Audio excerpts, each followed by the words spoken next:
tell you, we went out to dinner. You got another one? Yeah, buddy.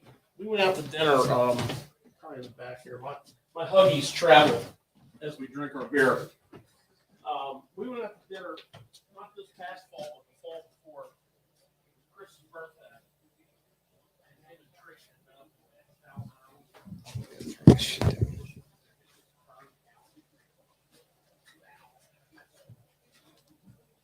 Welcome, everybody, to another edition of Tackle Shop Live. Special guest, GDP's in the house with some great information. Thanks for stopping in. What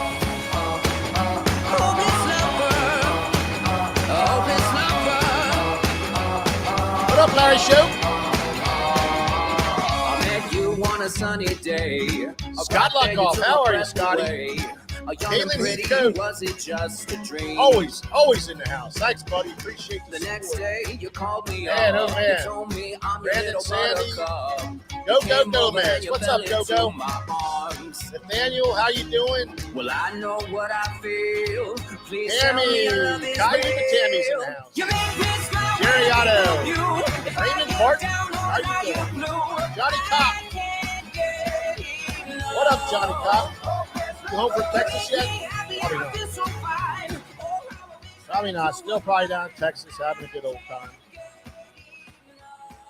Yeah. Kevin Carpenter. Jeff Santangelo. Got it. Right on. Sam Adam, what do you say, buddy? Sam and Sam's in the house. Mike Hayer.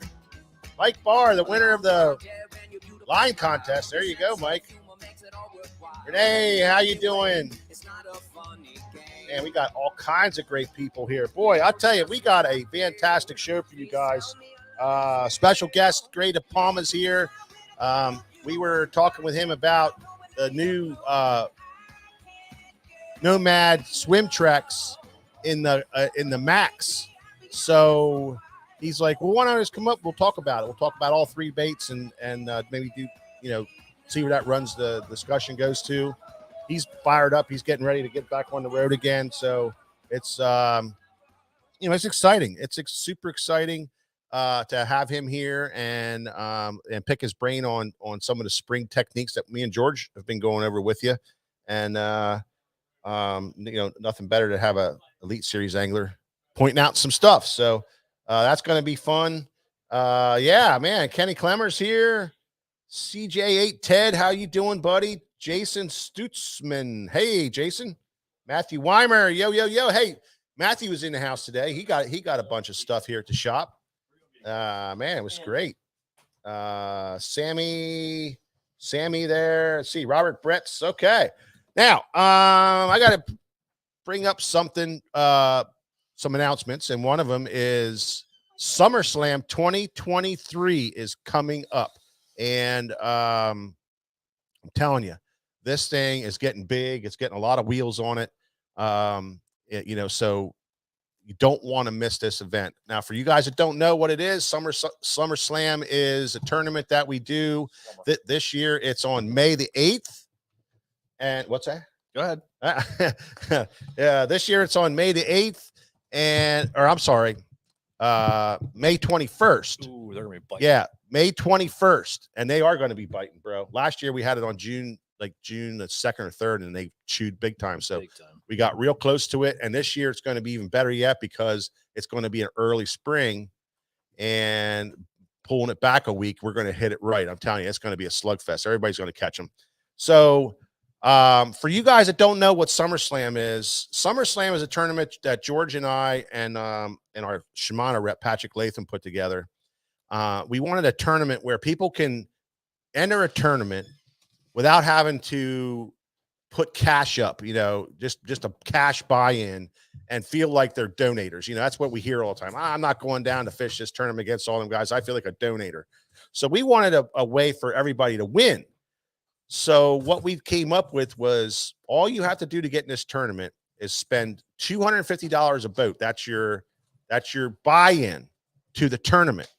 It's an entry fee, but it's a buy-in to the tournament, and you buy products from Shimano, G Loomis, Jackal, and Power Pro.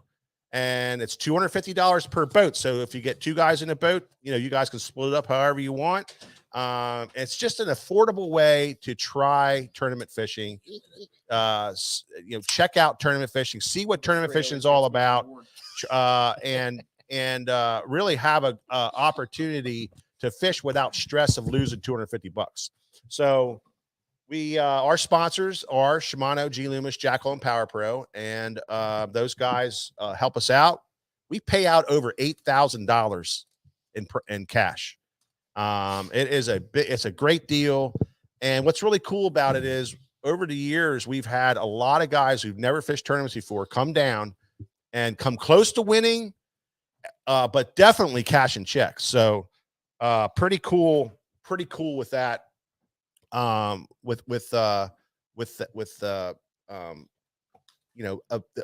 People getting money that never fished there before. So it's a really great way to get involved with tournament fishing.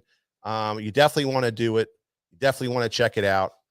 But we are Tackle Shop Live. My name is Mike Acord. This is George Acord. Behind the camera is Nick Wink. How's it going, everybody? And our special guest here is running around the shop buying tackle when he's supposed to be up on the camera. You can buy tackle after the show. And this is GDP or Greg DePalma. I only come here 3 times a year. I gotta get what I can get. And it's great to have Greg here. Thanks, Greg, for coming up. Appreciate you coming up. Not when I get ready to leave. You're not going to appreciate it. I got a dump truck out there. I know he's got like 2 baskets started up here, so it's pretty scary when he comes up here. But well, the problem is, I think if my math's right, he's getting ready to hit the road for 5 weeks. You can go through a lot of tackle in 5 weeks. Oh yeah, tons of tackle. Yeah, I know. That's unbelievable. But so check out SummerSlam 2023 down on the Chesapeake Bay. Launching out in Northeast Maryland on the upper Chesapeake Bay. It's a great time. Pretty soon you'll be able to go onto our website. We're going to have all the website pages up and running. You'll be able to look at the entry form. You'll be able to see, where it's at, what's going on. Any pertinent information will be on there. And our buy-in to get into the tournament for that $250 is April the 21st to May the 21st. Actually, May the 20th, the day before the tournament. So you got to get in that 30-day period. That's the rules of Shimano and G Loomis. They want a 30-day window of buy-in, and you can go on to sfttackle.com, our website, and you can purchase those products, or you can come into the brick and mortar here in Columbia, Pennsylvania, to Susquehanna Fish and Tackle here, and you can shop and get signed up and buy your tackle here. So stay tuned, keep your ears peeled, and we'll let you know what's going on. Hey, Greg, what do you think the fishing on the bay May the 21st should be like? I mean, epic. Yes, it's going to be as wide open as possible. It must be. It's going to have to be. And there's something going on down there right now that's different to this year. There's grass. Lots of it. I wasn't going to say that, but maybe. Oh no, there's grass down there. Yeah. So hopefully this year the county window doesn't dump a ton like normal. Yeah. And we can go back to like 2012, 2013 when it was just absolutely ridiculous out there. Yeah. But it's been really good otherwise. I mean, that time of the year, the difference is, some of the tournaments down there in April, they're just too early. Mm-hmm. It has to get established. By then, it will be established. They will be on the flat. They will be everywhere. I mean, marinas will be good by then. I was going to say the biggest thing that happened from the flat and I kick it off, it just opened up all the old school areas over the last 5 years, been getting better and better. The Sass has been getting real good. Absolutely. Furnace Bay came back really good. Yep. All the old school stuff. The only one probably is Cara Cove that hasn't been good. That always was really good back then. This could be the year for that. The back channel's been ridiculously good. Yep. Yeah. Do you remember in the Bohemia? Easies. That's alive and well. But are the fish there? There's fish there, but there's no grass there. Oh, yes. Okay. So they're on the wood, but nice fish. So everybody who has had VZs to yourself. Yeah, forget it. You're welcome. Thanks, George. If Mike Sims is listening, he's probably mad at you. Yeah, thanks, George. Appreciate that. Sorry, Mike Sims. Appreciate but that. I haven't never been invited to a poker game in your basement, so we're not really friends. Touche. Yeah. So Mark from Lisa Lake Fishing Club, how you doing? Nelson Mangle, what's happening? Sean Taylor's in the house. Chuck Rife, how you doing, Chuck? I like to call him old school. Joey Orner, Hollywood approved. How are you doing, buddy? And Greggy Plank, he was just here. He was just here. He ran home, got on Tackle Shop Live. Were you speeding, right Greg? Were you breaking the speed limits on your way home?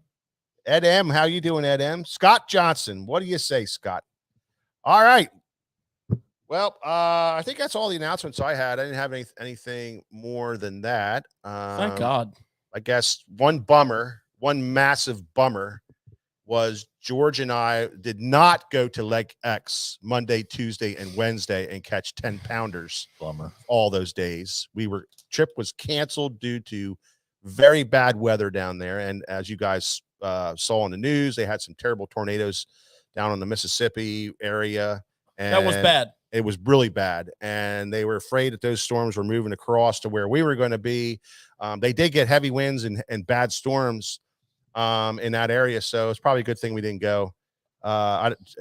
Anything about tornadoes, George really starts to cry. By the way, Mike, big time balling, huh? I have a 112-pound thrust trolling motor. I've fished through many a tornado. Well, we did have water spouts, 7 water spouts around us one time. Look, that was pretty cool. I got news for you about that trip. May the 8th. They rescheduled for us. Oh, yeah. May the 8th. So it's not dead. It's not dead. And I told you guys we're going to shoot all kinds of video and all kinds of pictures down we here. Are. So, my goal is to go down and get, a double digit. That's my goal. I'm going to fish just for a double digit. And it doesn't count as your personal best, though. I don't know. Greg, what do you think about this? Okay, here's the argument. And you guys can chime in as well. Chime. No. So everybody has a PB, right? Yes. So George and I do have 2 categories of PB. We have ponds, okay, pond fishing, and then we have open water, like regular bodies of water, regular open water stuff. Are the ponds private? Yes, they're okay. private. So private water, public water. Okay. Well, I shouldn't say that. Yeah, private water. I mean, some of those ponds aren't. We have a lot of ponds, but they're all public. These are all farm ponds. No, these are private ponds. We fish farm ponds, but they let people fish them. And other private lakes that we fished in the past. I think I know where the question's going. Yeah. So here's the answer to the question. Yeah. If you catch a state record out of a private pond, is it a state record legally? I don't know the answer to that would question. Answer the question of your argument that I'm guessing you guys are having on this. Yeah, because we're going to go down to Lake X. Now that's a lake. Just because it's called Lake X, I don't know. And it's a big lake, so you got to go in there and figure it out, right? Yep. And I might catch a personal best fish. My personal best right now is an 8.2. With an asterisk. All right, so here we go. So the question is, do you count a private pond as a PB versus a lake, right? Well, public versus private. Yeah, do you do it that way? Is that my answer would be whatever is legal. If it's legal that says you caught a state record of a private pond, then yeah, why not? I have to look into that then. That's a good answer. I never even thought of it that way. Yeah, like legally. That's my answer. I'm sticking to it. I'm not going to diminish the fact that you listen. Still got to catch it. At the end of the day, if that's the biggest bass you ever caught, that's a PB. So here's 3 guys that have fished. Here's 3 guys lined up here, plus cameraman Nick, 4 guys that have fished excessively. This man does it for a living, for God's sakes. Excessively forever, right? None of us have ever caught a 10-pound largemouth. They're not that common. I know they're not. So, I mean, if you do catch one in a big private lake, I'm guessing this is a big private lake. I'm guessing George's answer is you have a private and you have a public. Correct. Yes, that's what he says. Correct. That's what he says. I like Matt Weimers. He says, at least it's not a hatchery. Or what about a hatchery? Now a hatchery is a different story. Yeah, hatchery's different. That's nor public or private. Yeah, anyways, not a hatchery. We're not going to a hatchery, Matt. We're going to a lake. Let's not. It just happens to be Lake X. Let's not keep going down this road. All right. I'm excited to go. May 8th, we're going to go. George and I had a horrible week. I mean, just miserable week because we were very depressed. We were depressed, and it was just a horrible week. There was a lot of alcoholic consumption after work. Antonio Gomez makes a great point. Oh boy. What about if you go to Mexico Go. Absolutely. Mexico lakes count as your personal best. They're not private. That's true. I didn't say private, public. That's true. Domestic, foreign. I mean, plus I was there. I was in El Salto and I didn't catch it. I didn't catch a 10-pounder. Me neither. I caught an 8-pounder. How do you feel about it? Me? Yeah. I can answer that for you. Well, I have a pond category, like a farm pond category. I think that should be a category, a farm pond, right? But if you're going to go to some place that's like a big lake, even though it might be a private lake, it's a big lake and people fish it all the time, right? Just because it's private and there's, 10 boats that fish it a week, 20 boats that fish it a week, and it's a lake. It's getting pressure. What's that place Walmart has? Sam's Club? Is that what it's called? Where you got to have a little tiny ID to buy some stuff in there? Yeah. You just can't walk in there, right? No, and you can still buy the same stuff, right? Yeah. Right. It's PB. It's PB. That's it. I mean, look how many people are fishing. All you gotta do is go down there and pay the lot. Go to the lodge. All right, here's the answer. If I walked in this store, I did not know you guys, and you said, "Hey, Greg, what's your personal best?" Regardless of where I caught it at, I'm going to tell you it's wherever I caught it. Yeah. As far as the PB weight. Yeah. I mean, I understand a farm pond, like a small farm pond, that grows these gigantic bass and probably never saw it lure. I have that as a category because that's only for But then, it's like El Salto. We had to pay a lodge to go to El Salto. You can't just go launch a boat at El Salto. Number one, you'd probably get killed by somebody. So are you saying money is the root of all evil?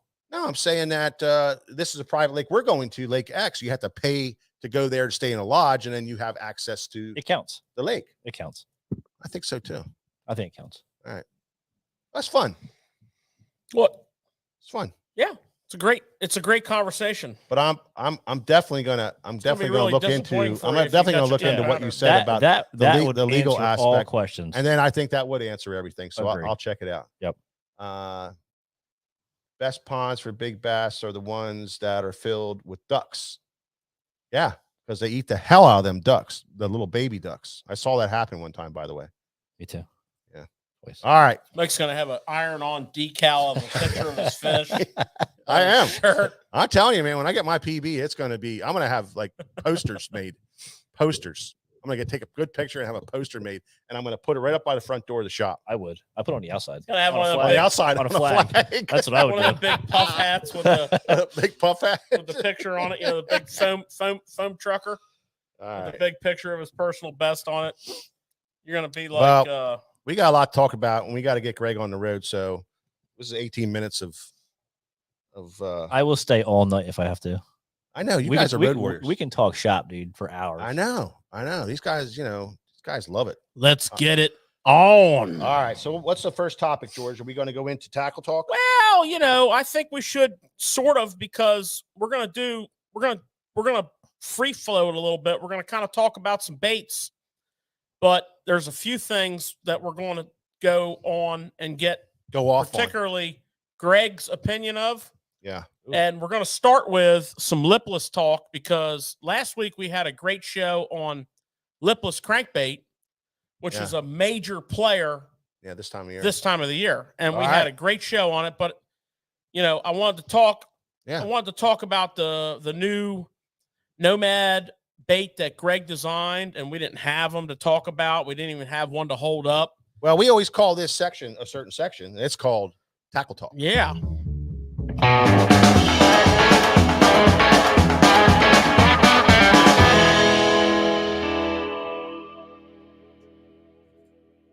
Yeah, so let's talk about these baits. Look at these bad boys, cameraman Nick. Yeah, so just to clarify, it was a combination of three of us on design. Me, Oliver, and I, Gerald Spohr. Yeah. And Damon, who owns Nomad, he was the originator of the idea of what we're looking at here. And we just pretty much critiqued it from there. Yeah. Almost stuck that BKK hook. I tell you what, I was messing with them. They are sharp. They are sticky as hell. Sticky. I mean, it was all over in my hands. There's not many hooks on the market that just get you like that. Yeah. Honestly. That is very sticky. Yep. I've actually got interested in BKK hooks from our association with Nomad Lures. I had no idea who they were until I saw the BKK on the packages. Because we saw that BKK, and then we got to know the BKK people. Yep. And that is an eye-opening experience. And of course, now we're selling BKK hooks as well as all the other hooks we sell. Yep. But anyways, Greg, my biggest question is what is the deal with the new bait? I mean, if you look at them, they look all the same. They do, but they're actually way, way different. Yeah. You know, like you said, in the package, they might look the same to you, but you know, to me, looking at them, they're completely different. You know, I told these guys before the show started, I brought my original trap box, which honestly, would you guys, you know, somewhat say it's plain for the most part? There's not a lot of colors. Yep. There's nothing secretive in there. There's nothing out of the ordinary by no means. Yep. Very simple. Missing a few things I'd have. It's very simple. Yeah. You know, just but you then guys, again, I don't fish in the Elite Series, so maybe I'm wrong. well, you know, to keep it, I always kept it, like you said, I kept it simple for the most part. So, you know, I got red eyes. Everybody has them. Booyah, one knockers, Spro, Ruku shads. Yeah, I missed that. That's my jam right there. Yep. Yep.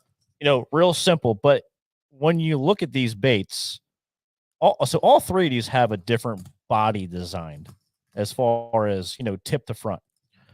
But the one thing there's a couple of things in common they all have. One of the biggest things in common, and I'm surprised it took this long for somebody to make a difference, is all these baits pretty much all have their line ties in the exact same spot.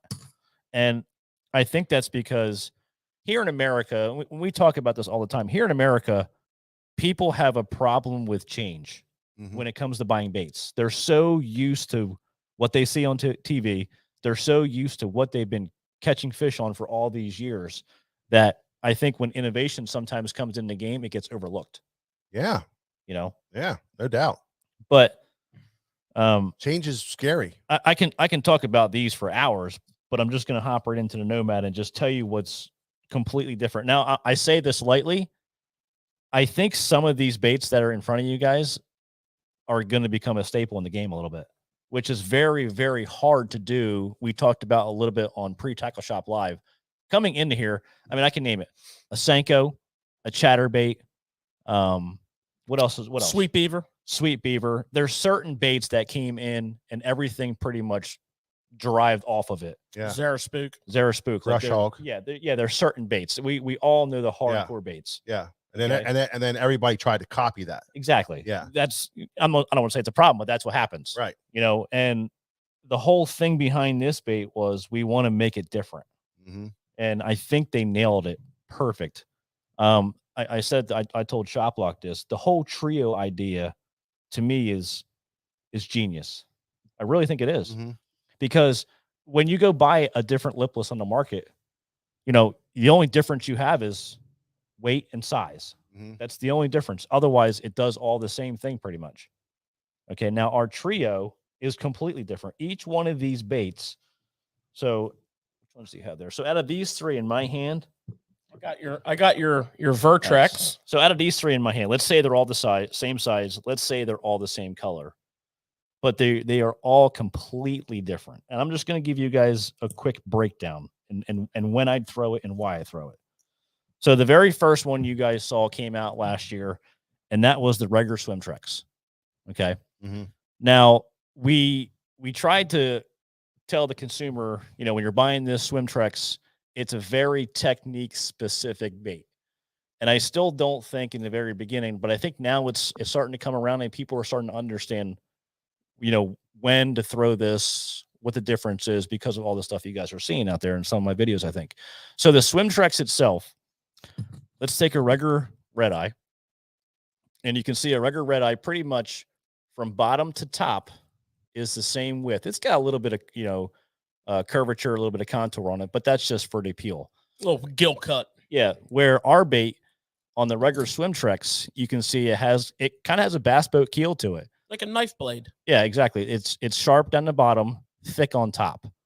Now, the big thing behind the Swimtrex, when I say technique specific, so when would this shine in my eyes? Yo-yoing, extreme burning. We'll get in some more stuff about it, but I'm just telling you technique wise. So when you have a big shad kill this is an excellent bait for this is when I'd pull this out. So when them shad are dying off, or I'm yo-yoing this thing and I'm ripping it.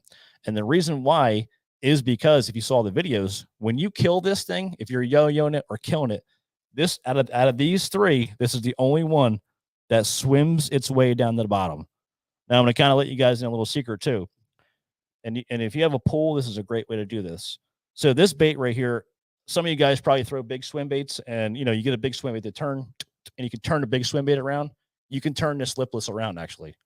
So if you can figure out when you're pulling it, you retrieve. So when this thing falls, a lot of times it gets into a roll when you have the perfect pull. If you have the perfect pull on it, it'll get into a roll. And the reason I saw this at first, I saw it on forward facing sonar, and that's the first time I ever figured it out. So I pulled into, I was doing a certain retrieve.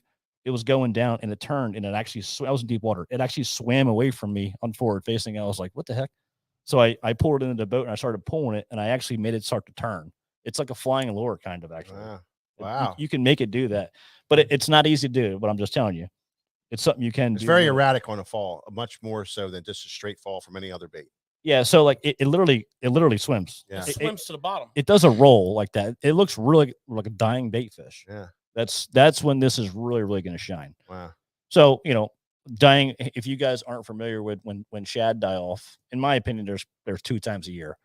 Super cold water so your smaller shad, we're talking like 0 to 4 inches.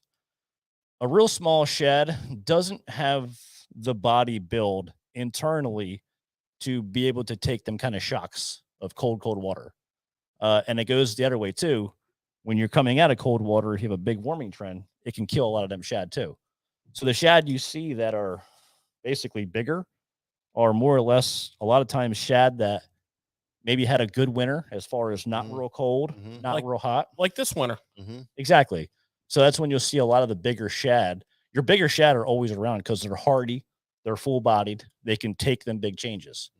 So when you have them big shad kills, which happens every year, that's when I throw the regular swim treks.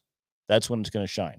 Now we're only talking probably like, a total of a month out of a year, both ways, cold to hot. Yeah. So that's when I think the swim treks, that's technique wise when I'm throwing the swim treks. Now the swim treks and the swim treks max both have a thing called auto tune technology. And what auto tune technology is, it's where the line tie internally can go forward and side to side. Now, what that's going to allow this bait to do.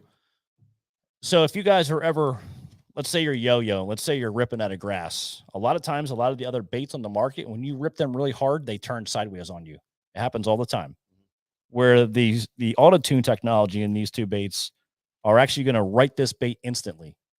So with that being said, if I rip this thing and it's turning like, let's say hit a grass or a piece of wood and it turns it sideways, the auto tune technology is going to fight its way to get this thing to run perfect again, nice and true. You probably see it. Yeah, you can see it. That's good there, and that's good. Yeah. So that's the whole design behind the auto tune for the. That's really that's what got me with it. Yep. The regular swim treks has that as well, correct? The Max does, but the only one does not is the Vertrex. So the regular swim treks and the Max both have it. Right. Yeah. So that's any more questions on the regular swim treks? Well, no, I that really clarifies it. So it's a really good yo-yoing bait. Yep. And if you're ripping it out of like grass and stuff like that, or you're doing extreme burning, or you're burning it like hard as you can. Yeah, just high speed, reeling it back. We always used it for yo-yo because that's what we were told it was good for. And it is, but so yeah. Here's the thing also with the regular swim treks. So this body design, it's designed honestly to not have vibration. It's designed just to run true through the water, and because of the weight design on it, it's designed to be head down and swim its way down because of the body shape too. Right. Okay. So if you throw this out there and you do a slow to normal retrieve, you're not going to feel a lot on your rod tip. If you burn it, that's when this thing actually will start to speed up and you'll start to feel it. So just what about sound between the 2 of them? They're about the same. Okay. As far as the Max and this one are about the same. Yeah, of those 2 baits. Correct. Right. All right. So that's the swim treks. Yeah. Comes in 3 sizes. That's the one we've had, and that's the one that everybody's been picking up and buying and fishing now. Yep. And then you had the new release of the Max and Vertrex. Swim Treks Max. Yep. Tell us about that one. Okay. So 3 sizes, 8 colors. Now the max, and this is the one that I won on the other day. This is the exact same size and color. Here's the deal with the max. Okay. Now we're going back to that line tie thing I talked about. You can see on the regular swim treks, it's towards the front. On the max, you can see it's almost centered on the bait. So when you're pulling on the regular swim treks, you're basically pulling the nose forward. You're pulling the weight that's in this thing forward. Now, when you go to the max, because we back that line tie all the way up, now you're actually pulling against the design of the body. Mm-hmm. Now we're thin up top, thicker down the bottom. So what that's going to allow it to do, where this one doesn't cut water up top, this one's going to cut water and disperse it.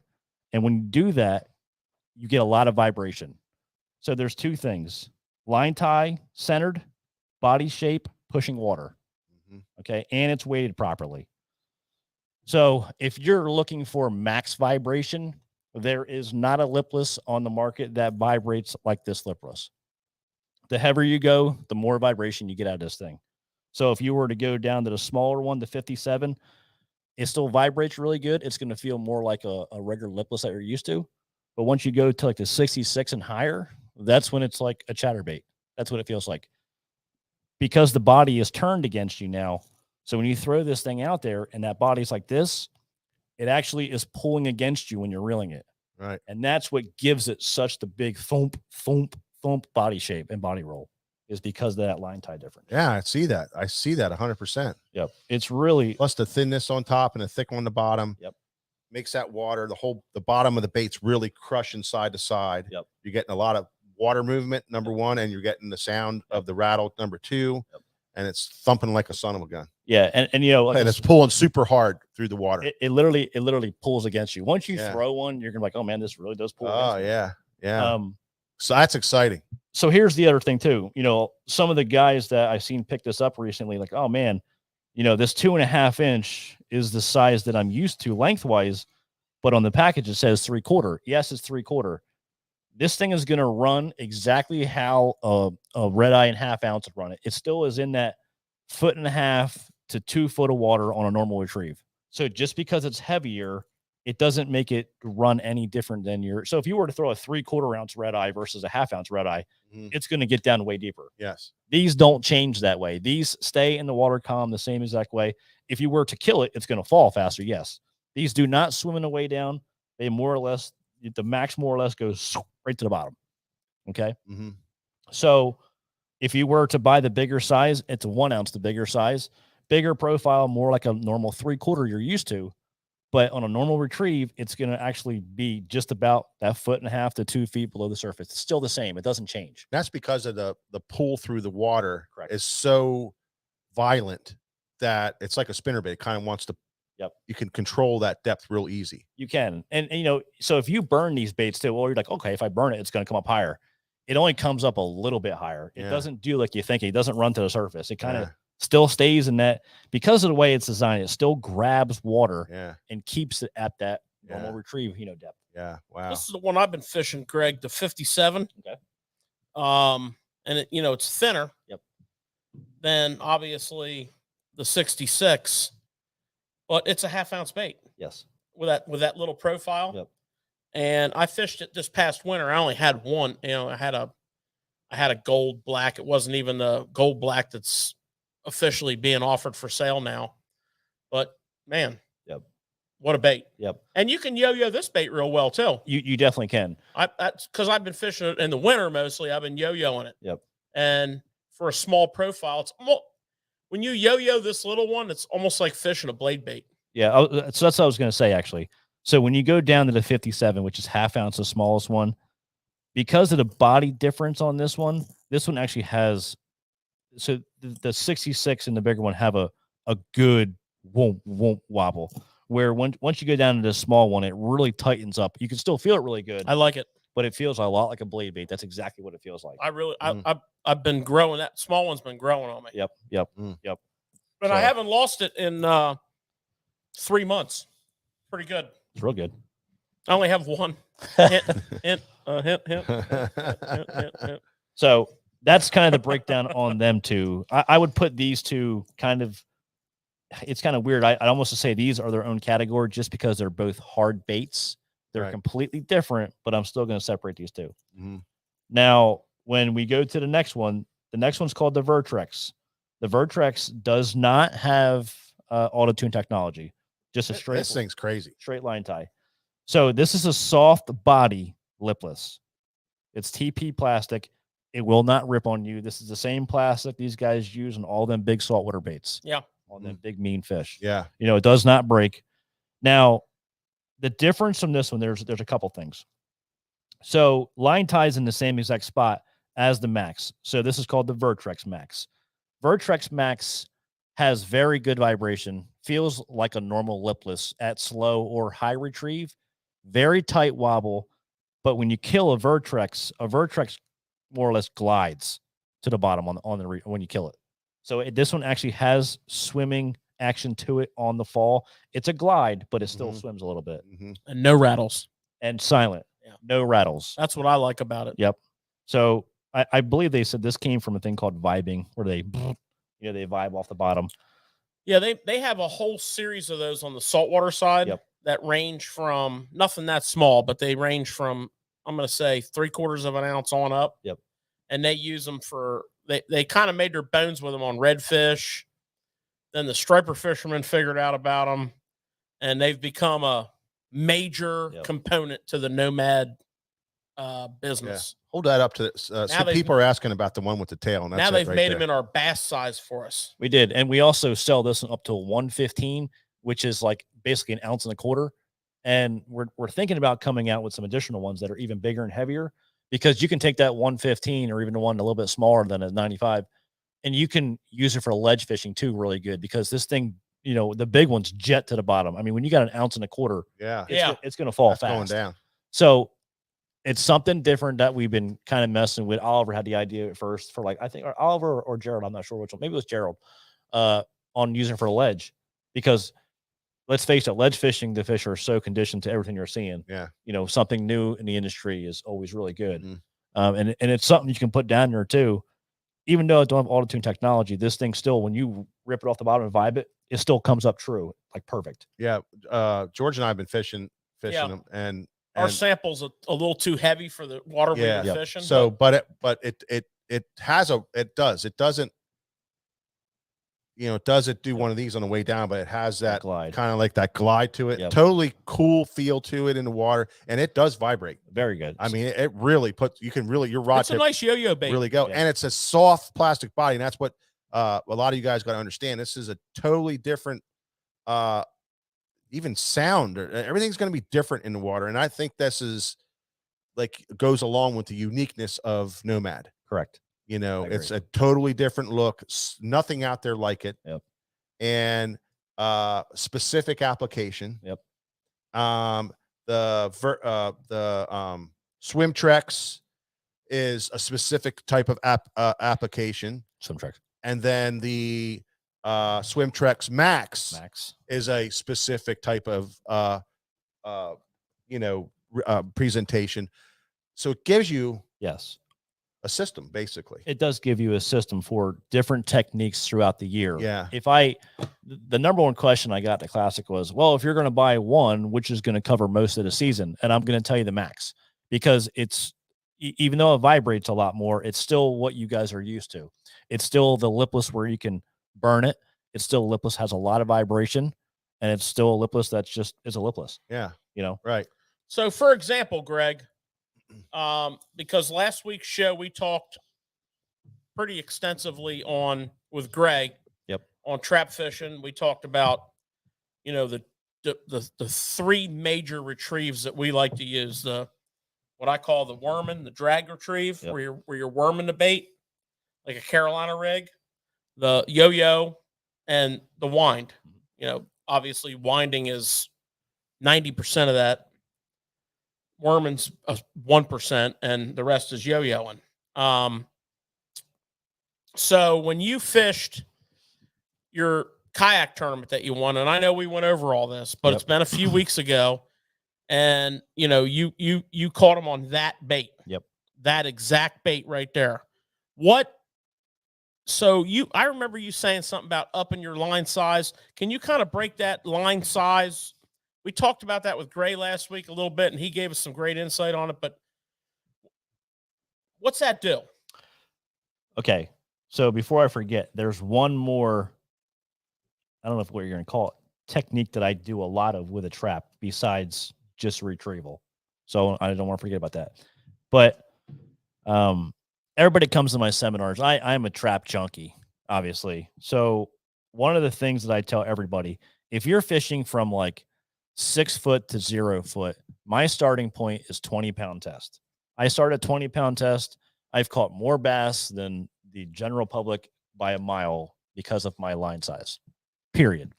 So once you go to a 20-pound test or a thicker diameter fluorocarbon, what it does a couple things. Number one, it actually takes some action away, where if you're in a pressure situation, when I say action away, if you're throwing real light line, I don't care what bait it is. It could be a crankbait, a chatterbait. Real light line is going to give this bait the maximum movement. So where I live, I fish in a lot of pressured situations. Our lakes are tiny. We got tons of boats that fish out there. Subtle differences make the biggest differences. So my starting point, once I learned this, was always at 20-pound test, because it would allow me to fish the bait with less action, but it would allow me to fish the bait a lot slower than everybody else was fishing that bait because of my heavier line. In your mind, you think heavier line sinks. But when it comes to fishing, comes to that line cutting through the water, it's the opposite. It's the friction effect, where the line takes longer to get down. If you're a forward-facing guy or you're getting into it, cast something out there with thick line and watch how long it takes to fall to the bottom. It's crazy. So line size is my first thing that I would say for sure that we're going to talk about. In this tournament that I fished, I actually threw it on 25-pound test because I was fishing two things that made me do it. Super shallow. I needed to keep that bait as high as I possibly could. But I also needed additional ripping power because I was throwing right into coontail and hydrilla. Literally, I was throwing right into it. So my bait hit, I had to get on it instantly. Now, and this applied to the kayak big time too. I told these guys two things. I went with a 7'6". I throw a 7'2" a lot, but I went with a 7'6" because I was in the kayak and I was closer to the water. So I lost my leverage that I normally have in a bass boat. So the 7'6" allowed me to rip a lot more. But kind of little thing that I did too, I told these guys, if you saw, I label everything at my house. My dad taught me this stuff years ago. He didn't teach me. I just always watched them do it. All my reels are labeled by year. I got everything. That's just an anal thing. But the rods themselves, it's weird. But the rods themselves, me and George talked about this on the show. Probably one of your best trap rods you have, George, is one that's broken in and worn out, right? Absolutely. So I have my rods set up to where I know which ones are broken the most. And if you rattle trap a lot or you throw one technique a lot, you can start to feel your rods changing with age. Well, I went to the 7'6", a brand new Zodius glass composite cranking rod. It's forgiving, but it's still really stiff when it's brand new. So I went for one of my old rods because I wanted to have the length, but I wanted to have more give. Oh, you could have took that new rod, like hooked it up to a tractor, and fought the tractor for like 8 hours. Fat Cat Newton like for a little bit. Well, he was doing hook sets on muscle cars, but you could actually, fight the tractor for a while. I know this is some really deep stuff, guys, but it's real. I'm just messing with you. I know you are. That is deep. I mean, but you talk about, and everybody on here can probably relate, that favorite rod in your hand, that you've had for a while. And it's just that rod that you go to, you just feel, it just feels like the rod that you love for whatever. That's a broken rod. I'm going to make your mind think for 1 second. You ready for this? Oh, please don't. Yeah, but take that same rod and get the new version of it, and you'll feel it's a different power. That's what I'm saying. I'm saying. What's everybody say? Oh, they changed. I like the old one better because they changed it. No, they didn't change it. It's broken. The old one's is wore out. Yeah, it's wore out. He's right. It's wore out is what it actually is. Yeah. So here's something to think about. Okay. Yep. Well, I'm just going to ask you, what rod do you throw a frog on? I throw it on a 7'4" heavy. Okay, George. 7 2 heavy. Okay. Now, what kind of line are you throwing? 50-pound braid. 65 braid. Okay. Now, let's say you were frogging normal frog water. Let's say we still kept the same reel, the same line, but I gave you a lighter rod. Think about that. What's that going to do? It's actually going to take away all the rod forgiveness and go right to your fishing reel on a lighter rod. If you're throwing braid, think about that. Yeah. You're moving the bait right away. You're moving the bait instantly. Yeah. So whatever that drag is completely locked at, that is what that fish is getting. Right. Put that in perspective. So what are you throwing a frog on? I normally throw it on a 7.2 heavy. But I'm trying to say to you, I'm just trying to give you an example of like, I think even today, a lot of the stuff that we're doing is because we think we have to. That's what I'm trying to get across here. Yeah. So the lighter rod would put the pause in. It would build a pause instantly and put a pause in there and let the fish maybe even turn on a second longer. And then you would instantly. When it got down to the braid to the reel, it's there. If that makes sense. Yeah. So you go through the rod quicker. Does that make sense, George? No, it doesn't. Oh. What's your thought process? So on that lighter rod, and I'm not disagreeing with you. I'm not following you. Okay. I think what you're saying is that when I set the hook, because the rod bends faster. Correct. I get to the line quicker. Correct. Okay. Now I understand what you're saying. Okay. There's no give in the line. I get the bend out of the rod faster. Yep. I drive the hooks faster. Correct. And I'm not going to disagree with you, and I'll tell you why. And it's interesting that you brought up frog. When I skip a frog, and I do a lot of frog fishing that's not grass related, it's boat dock and what I call shade bank related. I love that. I'm all about it. But I cannot skip that frog there on my frog rod. I can't do it. Yep. I go to a medium heavy. And the tip, I go like this, and the tip loads up and shoots because, a fishing rod's like a catapult. You got to load it and fire it. Well, if you're trying to put a frog in a space between a moored boat and a row of dock pilings and get it all the way to the back wall, which is under the walkway, you can't. I mean, I can't do it with I can't either. 1 out of 5 times with a heavy rod, and that'll be luck. But you give me the medium heavy, and I usually frog with either an X Pride 7.2 heavy or a Poison Adrena 7.3 heavy, or even a Loomis 844, which is a heavy. You put me in the medium heavy in any one of them rods, and I look like Dean Rojas up there slinging that frog because it ain't me, it's the rod. Mm-hmm. My point is, I never hardly ever miss those fish. Now, I always thought it was because there was no vegetation involved. Well, now it's probably because I'm getting on the line quicker. And the reason I say this is because a lot of times when I'm throwing a buzz bait, little different scenario, but a lot of times, let's say a buzz bait, they catch you off guard a lot, right? Oh, and how many times when they caught you off guard, it was the hardest hooks that you ever give something. Mm-hmm. And when you get on that handle, that rod is already bending at the reel. Mm-hmm. You took the entire rod up, but that fish is probably hooked better than any fish you've ever caught. Mm-hmm. Yeah, and the other aspect of that I find very interesting, because man, I love when we go down the wormhole. That's too crazy. I love when we go down the wormhole, because another aspect of this that I learned back, when I was really totally consumed with tournament fishing. That's all I wanted to do. Every reel basically was 20-pound fluorocarbon or 65 braid. I had a few finesse setups, but very few. I either fished a jig. Now, keep in mind, it was all tournament oriented, so I wasn't really trying to catch whatever. Mm-hmm. But I either fished a jig, or if I was in like spotty grass clumps, it was all 20-pound fluorocarbon. And then in frogging and punching was all 65 braid. Yep. Then I kind of got off of constantly tournament fishing, and I started fishing, because 20-pound fluorocarbon, when you're trying to skip a jig underneath the boat dock or, make some precision casting, you deal with a lot of not backlashes, but loose line. And it's freaking annoying. So I started fishing a lot of 15. Well, guess what? It's kind of the same thing in reverse. I'm not taking the bend out of the rod. I'm taking the bend out of the line. Yep. And I've learned that 15, when the money doesn't count,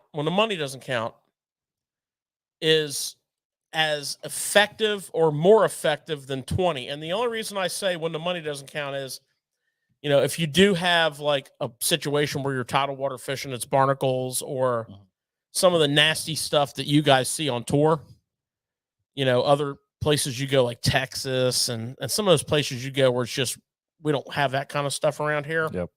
You know, 15 would be a suicide mission, but I'm here to tell you 15 gets it done, man. We were in a tournament with De Palma. He said, we got to run to this tree. And I'm like, where's the tree? It's all down in Sassafras, which was about 10 miles away. And we were cracking him. He's like, we got to run down. We need a big fish. We got to run down. So we run all the way down to this tree. My heart still hurts. Yeah. Runs all the way down to this tree. And he throws a drop shot in this freaking tree. And I'm like, what are you doing? He's like, this is the only way I can get bit in this tree this time of year. I mean, you're not going to get bit on anything else. I'm like, you're never going to get him out of there. I said, well, we're never going to get a bite, so we might as well try, you know? And so that was the thinking. Well, he throws. That's Guido Hibden. Throws in this freaking tree, and all of a sudden the whole tree starts going like this. The rod's going down like this. The tree is shaking. You know, we call that. Tink, and it breaks off. You know, we call that. No kidding. That's going to happen. You know, that's a tree shaker. The swirl that came up was like toilet just go boom. It was a heartbreaker. But you know, it's like he said. You know, Mike, we would never get bit on a flipping 20-pound line on a, you know, on a jig or on a Texas rig, whatever. He said they don't bite it. I still love that tree. I've caught so many big fish in that. I love that tree now too. Yeah, I get the concept, Greg. I mean, I do. So line, you know what I mean? Line. I'm going to actually try it so that I can like understand it better. Actually have that happen. Yeah. So in other words, the first time I get on a good frog bite this year, she's coming out. I'm going to put down my frog rod. Yeah, but I'm going to pick up my dock skipping frog rod. And I'm gonna think about when I set the hook. They're all gonna be like stuck so far in the back of the head. That's what I'm thinking. But what's going to happen is it's going to pop its head down in the grass. I'm not talking about fishing. It's going to hairy vegetation here. I'm talking about just normal frogging. I said normal frogging. Frogging. You know, the flat where it's like it's sparse a little bit in areas. It's not matted. Yeah, I understand the whole mat. I want to feel the rod come out of the equation and go right on the braid. Well, not only that, but I'm wondering about. All right, call Dean. I mean, I'm just wondering about pulling the bait out of the fish's mouth with the stiff rod. Yeah, I do that a lot. That's what I'm trying to say. You are. Yeah, you're too fast. A frog is flying. Yeah, by, you know. Yeah. Where if you had a little more give, you had to give, but your split second was to the reel. It wasn't the rod. Right. I mean, look at it. Look at a toe strap. Right. The power of a toe strap isn't the initial pull; it's the recoil. That's what it is. You know what I'm saying? Yeah. So maybe all overpowering the rod is over recoiling the frog or whatever you're throwing. Well, I'm gonna try too. I totally agree with the too heavy aspect of frog fishing. You know, the you gotta let the newbie suck it down. Yeah, the newbie to frog fishing who does their research. You just throw a 6.6, and they're reading about 7 medium light. You know, how do we get on frogging from rattle traps? Well, we're talking about the rod. Line side. It was line and rod. But you know that newbie that gets onto it, you know, is reading. Well, I got to have a 7.6 extra heavy. Yeah. Well, you know, that's like on a Texas grass lake, right? What do they call that down there, Greg? A Texas grass rake. A hoo-yah? Yeah. A Texas grass rake. That's what they call them. They call that a hoo-yah down there. I threw my frog up in that hoo. I'm serious. That's what they call it, I think. Anybody in Texas on this thing? Yeah. Maybe it's just the guys I hang out with from Texas. I don't know.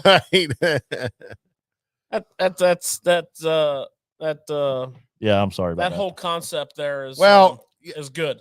I think you're right, Greg, by saying, well, if it was one that you were if you're only going to buy one, that's the one you want to buy as the max. But I think the fact that there's a system here, correct, and that's the big thing. That's the big thing, yeah. And that you might buy one for most of your fishing, but don't forget there's the system, and the everything from the silent glider, kind of straight glider. That's a whole thing in itself. I haven't thrown it at the right time yet in the right place, because all I've been doing is river fishing here lately. And we got them in August or so of last year. It's the little one, Mike. I know you haven't thrown it because I've kept it tied on my fishing rod, locked away out of your. No, grasp. I'm talking about the soft plastic one. Well, I only have one of those, and I've kept that tied on my fishing rod. I just think there's going to be a time that thing is going to super shine, and there's going to be a day. Then you're going to figure that out, and then as far as the swim treks, we already know what that thing does. Yeah, don't get me wrong. When they're on them dying bait fish, you can take the max out of the equation. Exactly. You can go for regular swim treks and catch them all day long. Are you fishing those hooks on a 57 in a tournament? So I took the hooks off, and I actually have BKK EWG ones that I put on there. Are you upsizing these? On the small one, I did not. On this one, I did. Okay. I went to 4s on this. So the small one, you're staying with that little 6 hook. I did. Okay. So see, I would be tempted to do a 4 on the belly. You probably don't throw that small one that much. I haven't thrown it that much, to be honest with you. Like the 66 is the one that I always have tied on. Yeah. It's just what I'm used to. Yeah, that's the body size and the feel going through the water. It's like going back to what I'm used to. Yeah.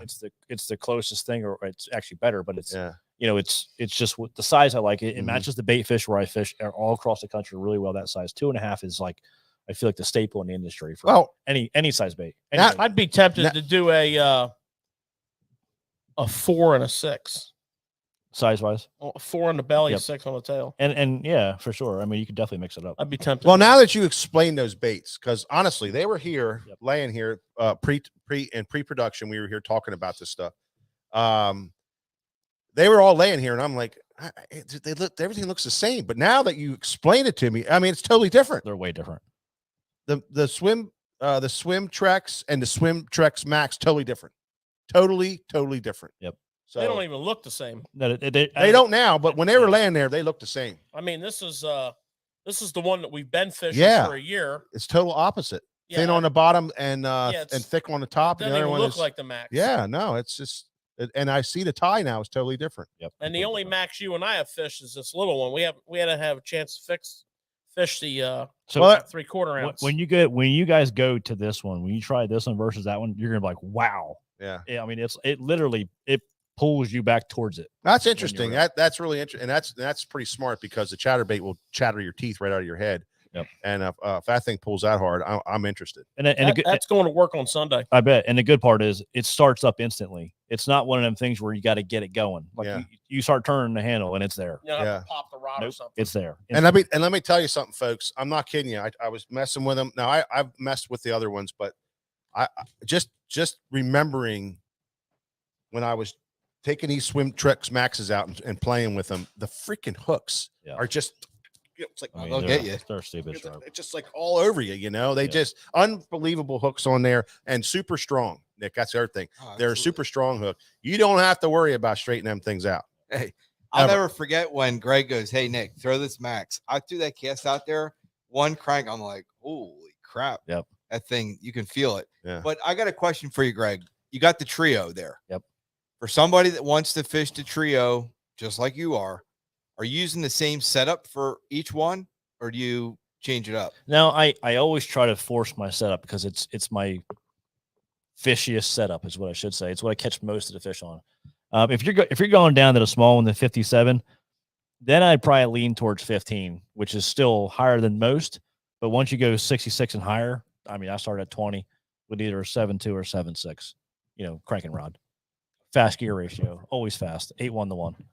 Yeah, you are an 8:1 to 1 guy. I love it. I mean, like I said, so there's, I will go to an HG late in the year or early in the year, which is still a 7.1 to 1 or 7.2 to 1, depending on which row you have. But like, I just can't do it, George. I use you as an example a lot. So one of the questions we're asked here at the shop is gear ratio. And I mean, I'm going to put it to you like this. It's real easy to get bogged down on gear ratio, okay? So paint this picture in your head. You're about to spend $200 to $300 to maybe $400. I'm with you. I'm already know where you're going with this. And you're not sure. And you're saying to the guy behind the counter, which in this case is a very trustworthy person such as myself, once in a while you'll catch Greg here and then you're really lucky. But that's a big, if you don't understand gear ratio, it's a big. So I like to describe it like a 10-speed bike. And I see Greg's perspective of it. Greg got me fishing 8-to-1 reels. I used to strictly only like them for flipping and frogging. But think of the gear ratio of a reel like a 10-speed bike. And you're pedaling down the highway, right? Flat as can be. And you're just channeling your inner Lance Armstrong, rolling in 8th, 9th, 10th gear, right? Where your feet are going like this, but your bike's hauling ass. But as soon as you hit a hill, you have to stand up in the saddle, and it's really a struggle. You have to downshift. So that's what an 8-to-1 reel is. You got all kinds of line take up and all kinds of speed without violent handle turning. Versus, and we'll skip the mid range, the 7s, and we'll go to the 6s. Which is the exact opposite. The 6, to go as fast as Lance Armstrong's going on the flat, you're going like mad, but when you get on the hill, you're good to go. You got the torque. Yep. So the low ratio gives you the torque, the high ratio gives you the speed. Well, on a fishing reel, that means, the difference between, say, 39, 40 inches of line per crank, 37, 38, 39 is more realistic, to 27 inches of line, 28, 29 per crank. So, think of it in those terms. What's Greg's doing is he's learned that gear ratio and he's adapted his fishing style to it. Exactly. That is what he means when he says he fishes. It's almost basically all 8s. Almost. Yep. Okay. And when I first started talking to Greg about this stuff, I took and went to the extreme of adding them in for, some of my stuff that I would never think of doing it for, like, my spinnerbait fishing and my chatterbait fishing. And that's what you do. You adjust your retrieve based on the pull of the lure subconsciously, right? So think of your gear ratio in terms of the torque and the inches per crank, and then picture yourself with that 8 reel, and you'll feel that bait, and you'll slow that crank down to almost more effective. And what a lot of guys like me, I was total anti 8-to-1, and then I remember that tournament. I said, Greg, I can't get my stuff together. You said, I have a million rods, just come on down here. And I started grabbing these reels, and they were all 8-to-1s. I'm like, what the hell am I going to do with these things? I said, well, don't you have a 7-to-1 anywhere? He said, no, they're all 8-to-1s. And I'm like, shoot, man. Oh, hell. There goes my day. It didn't take long to really dial in. It really didn't. It didn't take long to dial into it. Let me give you my scenario, what I think, and the way I think. Okay, if I give you a 6-3, whatever, let's say a 6, and I'm throwing an 8, can you turn that 6 as fast as my 8 ever? No, never. Right? No. Can I turn my 8 as slow as your 6? Yes. Yes. Yes. So your 8s can do everything, like George said. Once you learn the bait and how it feels, and you can adjust your retrieve off of one reel. Do I lose a little bit of torque on a bass?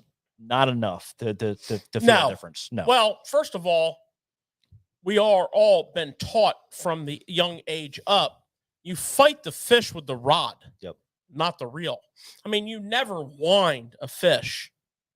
Unless you your buddy fight grows. the fish. When you get them up on the surface, if you're an Elite Series angler, and every second of every day and every ounce and every fish matters.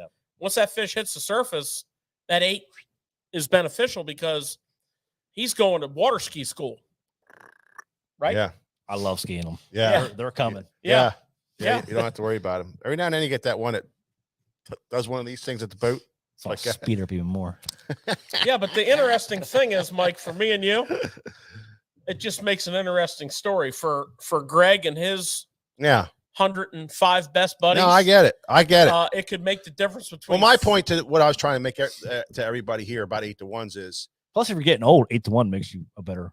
It brings your youth back a little better. It does. But, honestly, for guys who haven't fished 8-to-1s because they're afraid of the speed and all that kind of stuff, it's very, very easy to pick it up because you know what? We're all anglers and we've all fished and we all fish these lures and understand the feel of the lure that you're fishing. So it's easy to reel that handle at a speed that makes that feel proper for whatever situation you're into.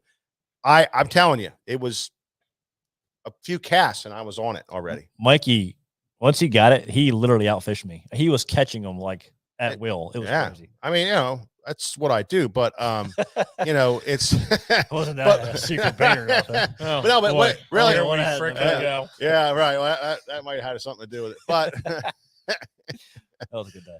But in defense of that, who cares who's catching them at that point? The angle was right. Oh, I didn't give a crap. I don't care at all. I don't really care. I care. I've fished many times with Greg where it was like, I was just net boy. I think I was hyper to Mikey when he was ruining them. Yeah, I know. It was fun. It was good. I always say every time I go fishing with you, it's the best day I ever had on the water. Like down the flats, that's where we fish together. Oh my God, this is the best day I ever had on the water. We went last year. I broke the trolling motor in like 10 minutes. Still caught the hell. And we still got out there and got them. We were just floating around. That was fun. That cracks me up, man. We weren't in the water. We all excited, man. We weren't even in the water 10 minutes. He buzzes back in this thing. We got to get out of here. We turn around and he's freaking high trolling out of there. It's this log. I mean, square. Scrack. I said, well, there she goes. I thought somebody shooting at us. But that's the second trolling motor shaft in the history of me fishing that I ever saw break. Yeah. I only did 3 that year. So yeah. That's not bad. Yeah, you did 3. 3 in one I did one time, but I fishing. I said, it's no problem. Greg, just take it back over to the marina. We'll change this thing out real quick because you don't understand. I just emptied out the truck, getting ready for my next tour. I did. And I took the trolling motor out because I'm repacking everything. It's my system. I'm like, oh, okay. Well, let's just go out the flats and drift. He's like, and we're like, we'll just go in. He's like, well, let's go out the flats and drift around. But then we actually could run it up on 3. We did. We just left it in the water and just let her go. What, you weren't going to hurt it much more? No. Yeah. No. That was funny. We knocked the hell out of him that day, man. Bass and striper. We started catching striper, and then George caught a giant bass in the back. I kind of kickstarted it, actually. Yeah, I think he did. That was me and you were going crazy after the stripers. We were jerking. And George Swim was bait. he picked up that swim bait, caught that big 5-pounder on it. Then you back to back, you put one in right after that. You went to a chatterbait and put a 4.5 and another 4.5. Yep. And then we just started catching them. Yeah, so much fun. Day. And then George and I went down in there, got on the stripers, caught 51 stripers. Did you really? And we had a 19-pound bag down there of large at the same time. It's a good day. It was fun. I wrote down your numbers before you left. Probably did. You're trying. That's why I lost my wallet, so you'd be busy looking for it. That's a whole I other went through your story. GPS and wrote everything down. Right. It's all right. So, anyways, guys, yeah, that's part 2 of our lipless discussion. It was heavily slanted on the new baits because we finally got them in stock. Mm. But also, don't forget the pro tips on the line weight. There were some of the retrieve stuff, gear ratio. Anyways, check out the Nomad Designs Swim Trek series and the Vertrex. I really think you guys, there is a difference, and it may be the difference. Like Greg said, this may be the bait that sticks as a new bait that comes out. There's a lot of them are really, they come, they go, they don't really. I can tell you, there's a lot of them that don't sell well. I bet. And this may be the bait that's going to make that different presentation that in its right moment is going to change, it's going to give you that day that you're going to remember, honestly. So check them out. Nomad Designs, sfttackle.com. They're all up. You saw us scrolling through them on our website. They're all up on the website. You can check them out on there. You can come in the shop, check them out, get your hands on them. touchy feely. You know how that is. It's always nice to get them in your hand, see what you're buying. So thanks for giving us that update, because I'm telling you, looking at them, I didn't understand it. Yeah. So that was really cool. These baits need clarification, because if you just walk in and buy them, you're not going to know. No, they do. Now that I understand it, I can definitely sell them a hell of a lot better. Yep. Because I understand it now. Yep. All right, so everybody stopping in. Josh Weinberger, Weinbrenner, how you doing? Craig Brennan, how you doing? David Fritsch, hope I got that right. The third, gear ratio. And Barry Mong, how's everybody? And everybody else stopping in, thank you so much. While we got everybody on here, make sure you go and you like and share. And if you have any comments about the show, you have any questions or comments, go ahead and put those in there. We will go over it and answer them and make sure that that you get your questions answered. Kate looks at them and then tells us to check them out, and then George and I will answer your questions and get to it. Thanks everybody from YouTube for stopping in. Also, we got a lot of show left. We got a lot of show to go over, and we got some more tackle to talk about here real quick, don't we, George? Yeah. Oh yeah. We're not even going to come even close to getting over everything tonight. We're going to have to save a lot for next week, which is fine. Did you bring this up yet on the show? No, we're going to do that. We're going to do that. You know what this looks like? A manatee. Yeah, it does. Just like it. There you go. They don't call it the manatee, though. They don't? No. What do they call it? Yamatanuka Naka. That's not it. That's not it. Close.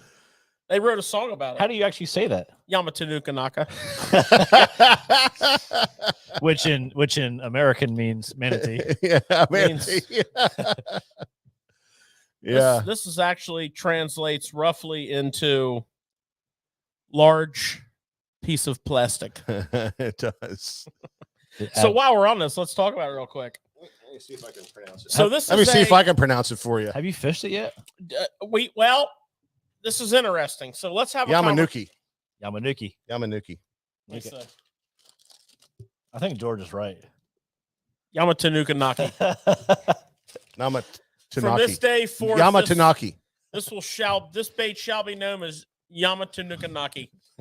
Sounds like a Lion King thing or something. Are they a one size bait, 3.5? They are. So get salty. This is something that is Yamamoto is trying to enter into this extreme fringe market. So if you look at like I knew it. If you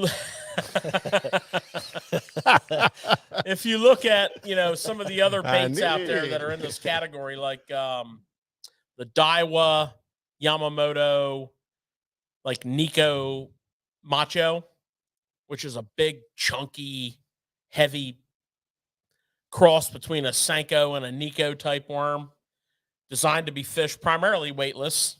If you look at some of the stuff that's coming out of G-Crack, they have baits. They're a little different. They have like the skirting coming through them, molded into them. But the concept is very heavy, salt-loaded, scent-loaded baits that you fish with no weight. I mean, this bait is more than a half of an ounce. This is 5/8 of an ounce. It felt heavy. So that's you could flip this bait on. That's designed at the fish with no weight. All three of those baits and that whole genre is it's a weightless power fishing type thing. Oh, yeah. And you get the float. I like his name, Yamamoto King Tut. So, this was a classic release for Yamamoto, and of course, they're gonna sell it hard, which why not? I saw a cool video on this thing going through the grass. Oh, and the way it falls. Yep. But it's got hook slots on both sides because you don't want to take up that much of your gap in hook. So your bottom of your hook's going to go up in there. Your top of your hook's going to be in there. No weight. Flip it. Cast it. Let it sink into grass clumps. Very well suited on grass. This is what I would do with this bait. I would cut that groove deeper, and I would bed fish with it. A little tail just going. Yeah. Seriously. Well, they have some light colors too. I bet. I don't know what kind of colors you like for bed fishing. Right here. Green pumpkin. Or black blue. It's only 2 hours. And you can put a little dip on there. Morning dawn. Yeah, I don't know about that. Well, Yamatanukanaki may or may not be how it's pronounced, but That it's is how it is pronounced. It's in the house. We had a lot of guys asking about it. Yeah, look, let me say it. Yamamoto. Look, Yamatanuki. Yamatanuki. I think Yamatanuki.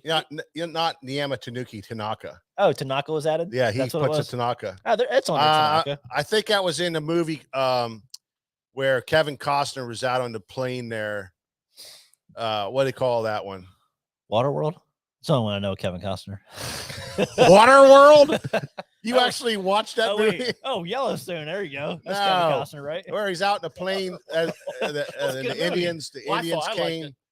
Oh, you're talking about Dancing with Dancing with Wolves. I do know that one. He was a young man in that movie. His buddy, the Indian buddy, was named Tanuka Tanaka or something like that. That's Yeah. right. Yeah. Yeah, That's good memory, Mike. yeah. Damn. Well, that's what I was trying to think. I thought that's where he was coming from with that. Nope. George Nope, knows nope. skews and you know movies. I Nope. think I was actually crying during that scene. when he I was- think this is spelled talking about wrong that. on every one of these Very emotional packages when I that watch they shipped movies. out. Did he get scalped in that movie? No, he didn't get scalped. No. The Yamatanuka Naka. Tanuka He got the old Yamatanukanaka, you know what I mean? yeah, he got the old Yamatanuka. I love how this podcast just goes, man. It's awesome. just It's the best it's out all- there. It's all over the place.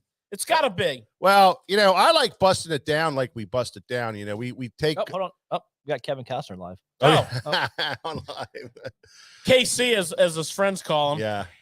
All right. So that's the Yamakanuka Kataka. Yamamoto thing. What else have we got there, George? That's everybody's been freaking knocking the doors down, driving us crazy, asking about it every 5 minutes. Oh, And I don't see this guy on here tonight. He's going to be very disappointed that he didn't hang out. It's in the house, folks. back in the house. Back in the house. Yeah, batch one sold Batch out one. rather quickly. This is the Missile Baits Spunk Shad, Spunk Shad. which is a collab between Missile Baits and Hog Farmer. Hog Farmer has a bait line of baits called the Spunk Shad. As you can see, you got a little bit of body there. This bait is being marketed as a chatter bait trailer.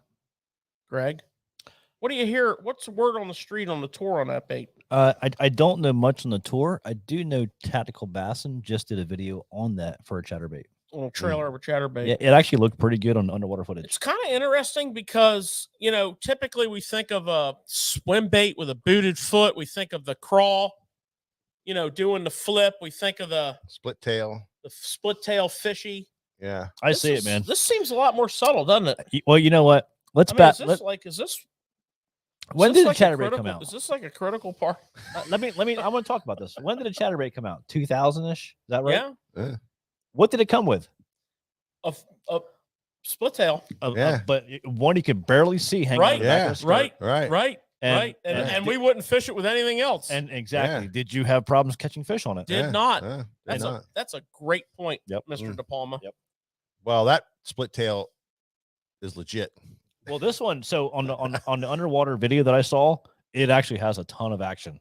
Yeah, I know. Tons. Yeah. Well, you have to keep in mind, when we talk about chatterbait trailers, the boot foot, the crawl, the fish, they're being driven by that blade. That blade, the tail does not wag the dog on a chatterbait. The head wags the tail on a chatterbait. For sure. So that chatterbait is basically doing this, which sets up a body roll, which will take any trailer and give it a tremendous wag. Yep. The tail does not wag the dog on a chatterbait. But the Spunk Shad is back in the hizzy. There you have it. And what people are throwing because of the Spunk Shad, we are seeing an uptick in Jackal Rhythm Wave.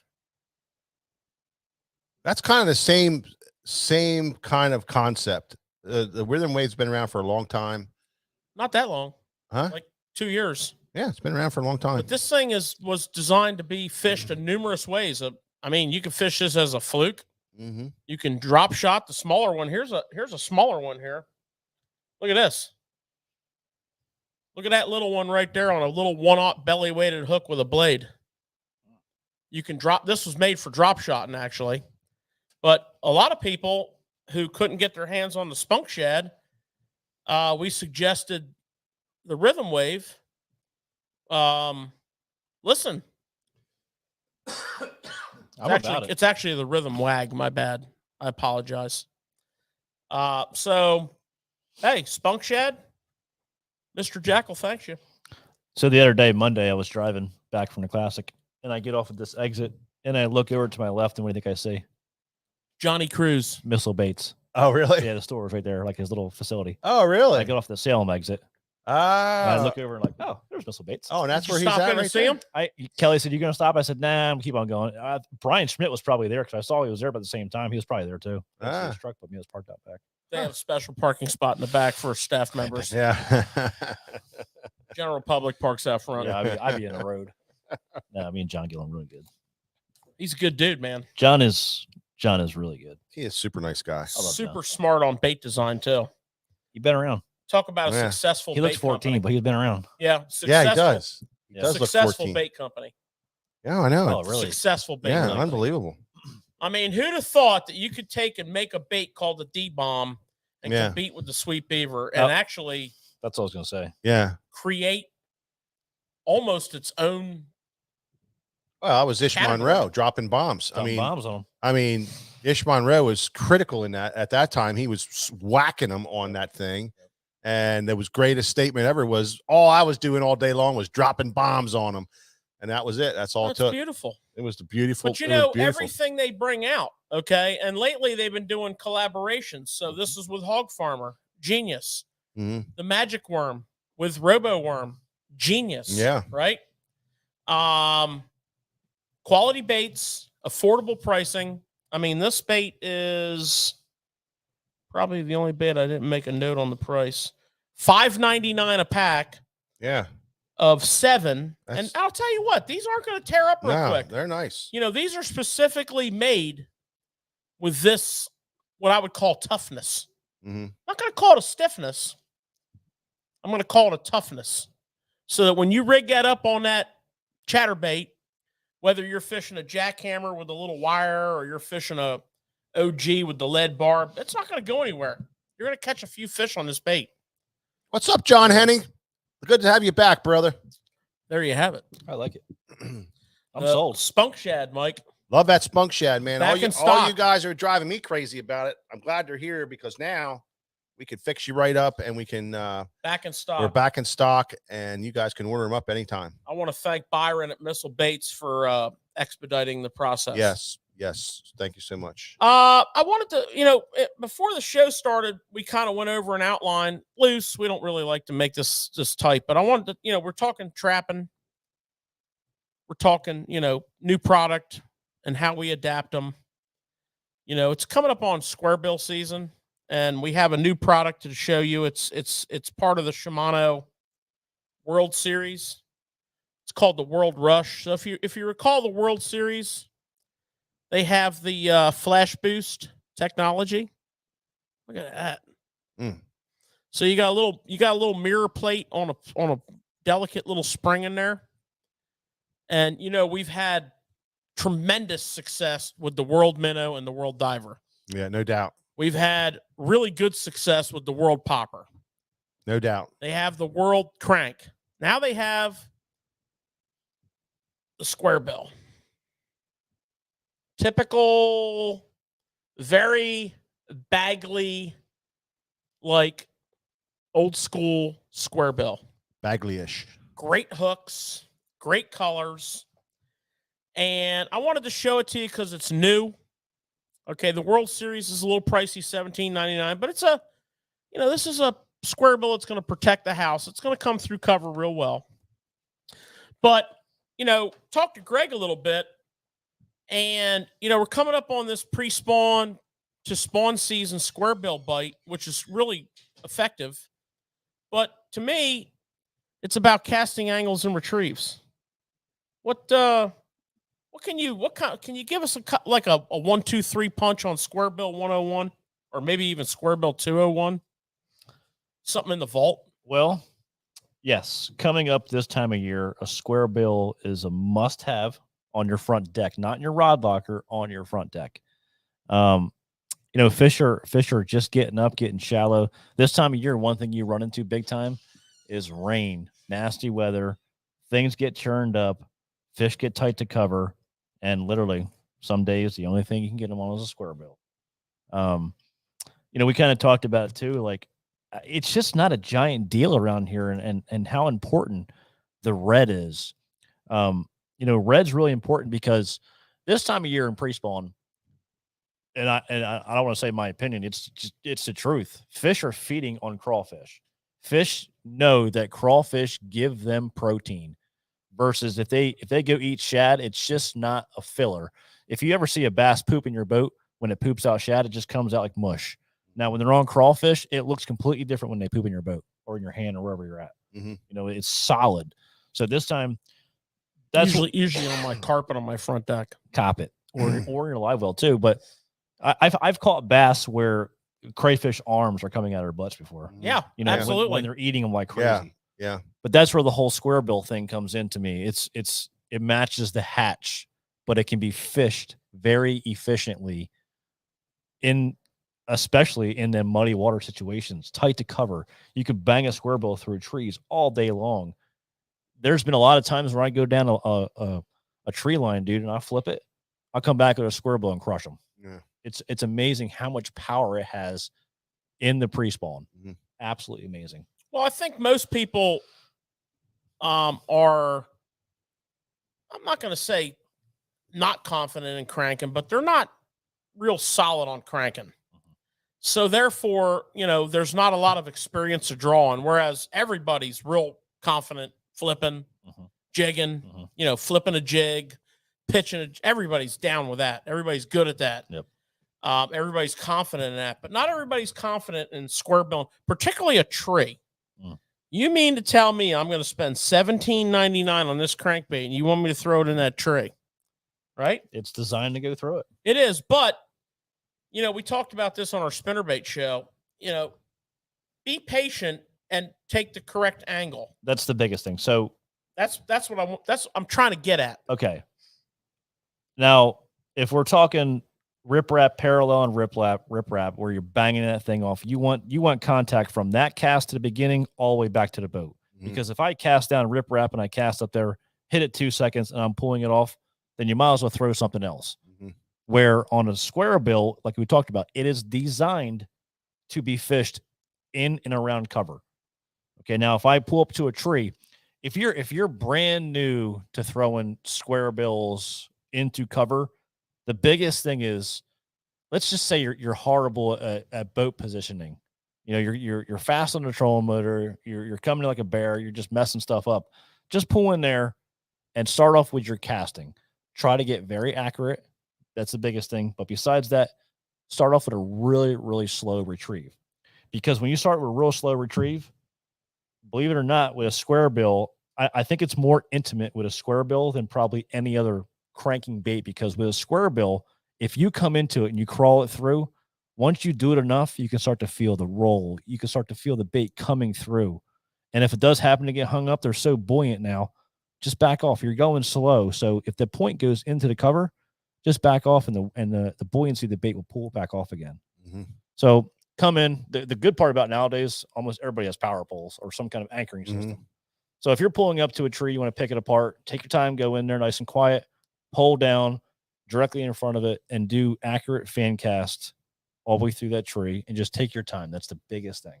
What's really important, Greg, is look at that tree, look at the main trunk, yep, and then look at the main limbs, yep, and bring your bait with them. Don't pull up to that tree and cast across 7 main limbs and expect to. Yep. First of all, that's the wrong way to fish a tree. You always fish a tree from the outside in, but you want to come parallel with those main shoots. They're going down. they're stuck in the bottom. There's all kinds of little cross members in there, and that bait, that's the high percentage retrieve. Would you not agree? I agree totally. I mean, you're not just blind casting across and reeling across 5 limbs. Now with my square bills, my first initial 3 to 4 to 5 cast are casts that I know that I'm going to get through that tree without messing it up. Right. Once I get through all that, then I'm going to start kind of, tightening up, getting down inside. It's not like a jig where I'm going for the heart right away. Yeah. With a square bill, I'm taking my time. A lot this time of year, especially, them fish will just be on the outsides of them trees. They're not going to be buried inside there a lot of times. They're going to be on the outsides. They're looking for something to come flying by. Yeah. Whether it's a crawfish falling off the tree. I agree with that. So there's another major advantage to the square bill and let's just talk about trees. We all, very, very many of us, me included, I do this. This is my number one fault in tree fishing is getting up on top of them. There's a lot of that tree. Now, I put a 360 on my boat a few years ago, and it's made me realize how many years I screwed up. Yeah. There's a lot of that tree that you don't see. Oh, yeah. And if you're going for that beautiful tree and you're crashing your trolling motor through all that underneath wood that you didn't know was there. Oh yeah. You're missing a lot. All of a sudden screwed up big all of a time. sudden you're going like in front of the tree and you're like, oh crap. Oh hell, look at it way out there. Man. Yeah, and with I'm gonna have to remember that. With the square bill, you can take a few, especially if you have a 360 or a forward, you can take a few, and if you don't, just blind cast it. Yep. Come in, stay out, and take 3-4 exploratory casts, because if you contact that piece of wood out there and there's a fish on it, you're going to catch that fish every single time. For sure. So, our little tackle talk here, we were hoping to spin off on some juice. Yeah. Well, got the juice giver here. I was going to say another thing is too, you're doing that. You're actually going to get stuck a lot too, because you're forcing this to come into areas where, you're going to get stuck or catch a fish a lot of times. And you guys all know the trick where you can pop a jig, to get your bait off. When it comes to crankbaits and square bills, you actually want to do the opposite. What you want to do is you don't want to grab your line down low. You want to get to your rod tip. You want to grab your line, your physical line from your hand to that bait, and you just want to pull. Because with a square bill and a crankbait, the bill actually gives you leverage now. Where if you were to do that in a jig, all you're doing is sinking the hook. That's why popping with a jig works so well, because it vibrates it off.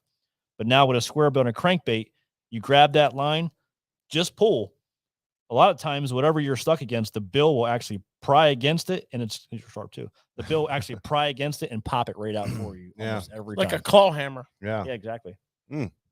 What pound test would you throw like when you're fishing this time of year on those shallow trees? So I do with a square bill. I do like to throw 12 a lot because I like the action of 12. But if I'm in there digging around, I throw 15 more than anything. 12 is very shocking. Yep, for me. I fished 12 like in open water stuff, and I probably do throw 12, in a place I probably shouldn't. I just feel like for me, and I've square billed a lot, especially on the bay over the years. For some reason, for me, I don't know why, I think 12 is the happy medium for me. I've had some giant fish that I've gotten out of them trees on 12-pound tests. Yeah. Lots of them. So let's talk about that red color. I mean, it's everybody sees it. I think people buy it and never throw it. I think around here, because we sell a lot of red in here. Yep. We sell a lot of red, but I don't think there's a lot of people that have confidence in red. Yep. I should have brought my red box. I have one box. It says red baits. Yeah. And I highlighted the Sharpie with red when it says red baits. In there is square bills. It's basically shallow to medium diving crankbaits. That's all that's in that box. Just crankbaits. When that box comes out, it's this time of year. It's red season. You should have wrote red in a red Sharpie. I did. Okay, good. I wrote it in black and then I outlined the whole thing. Well, look what's happening this time of year. You have a lot of runoff from snow. Let me find that picture. And April showers bring May flowers type of talk here. We're getting the rain. We're getting some stain in the water. We're getting all that stuff. The wind. is dirtying your water up, especially up on the bays. Plus, a lot of the crawfish have a fair amount of red and orange on them. Yeah. Oh, yeah. Oh, look at that crawdad. He read. And,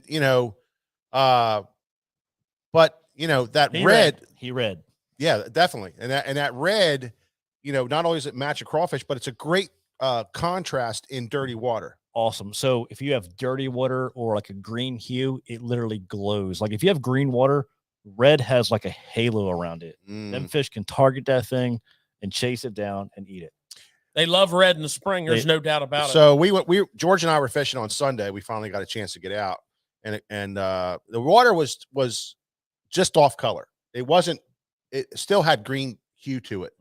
And it was pretty. It was really perfect. It was perfect conditions for the red crankbait. We busted out the red crankbait and almost immediately back to back, 3.5 pound smallies. Once we got the crankbaits out, we went from chatterbait to tubes to swim baits to just the typical selection, going through it, working through your baits.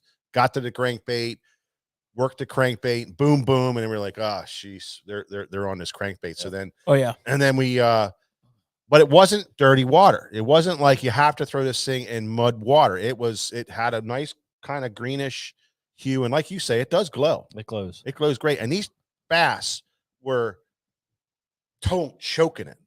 They were choking this thing like they wanted to eat sideways, the whole entire thing. both hooks. This is exactly the way that crawfish was in that fish's mouth. That's the way our crankbaits were every single time. This time of year, if I was to tell you to match the hatch, now is the premier time to match the hatch. Yeah, is early spring on the spring. Yeah. If any of you guys are from the Potomac, you know exactly what I'm talking about. Yeah. You can roll around in that early grass and there is just red crawfish, bright red crawfish. They are fire engine red on the Potomac River. The brightest you can. And when them bass are keyed in on that, trust me, if you ain't throwing red, you ain't catching them. No. Yeah. And I'll tell you, talking about the Potomac River, you get down there on a blazing hot July, August, when those mats are thick and heavy, and you're just like, what the? Those little crawfish about that big, they will get on top of those mats and just crawl around and eat the grass. Yeah. I mean, like, out there, for God to say. They're a different red. They're a real deep red. They are fire engine red. That's literally one of the first ones I've ever seen in my life. And you're like, there. what? Yeah, I mean, they're not orange though. They don't have that orange in them. They're a red. They are fire engine. And the backs of them are real dark. They got a real dark red on the back of them, and then it's amazing. The legs and stuff is a really deep dark red. The red's the stuff. Oh, it's real. It's real.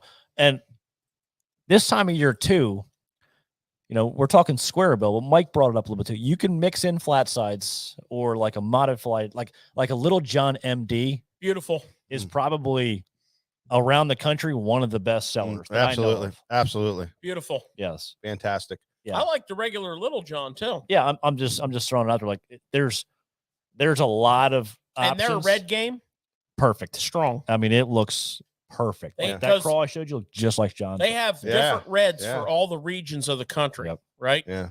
This is like what they would call like a Delta red. They have different kind of reds. Rayburn red, probably the most Rayburn popular red. one there. Got a little gold to it, a little dark back to it. Yep. Rayburn red, Delta red, Listen, red, this time of year, if I was going to tell you guys to just go spend money, I would say spend it on red. Out of all the baits in the time of year, now is when it makes the biggest difference. Out of any bait for the rest of the year, definitely, without a doubt, red is real. Mudbug, Spro Mudbug, that is a freaking killer. Probably one of the best ones. Spro, Ruku, Shad, Mudbug, Money. Yep. They have a couple other reds too that are they do banging.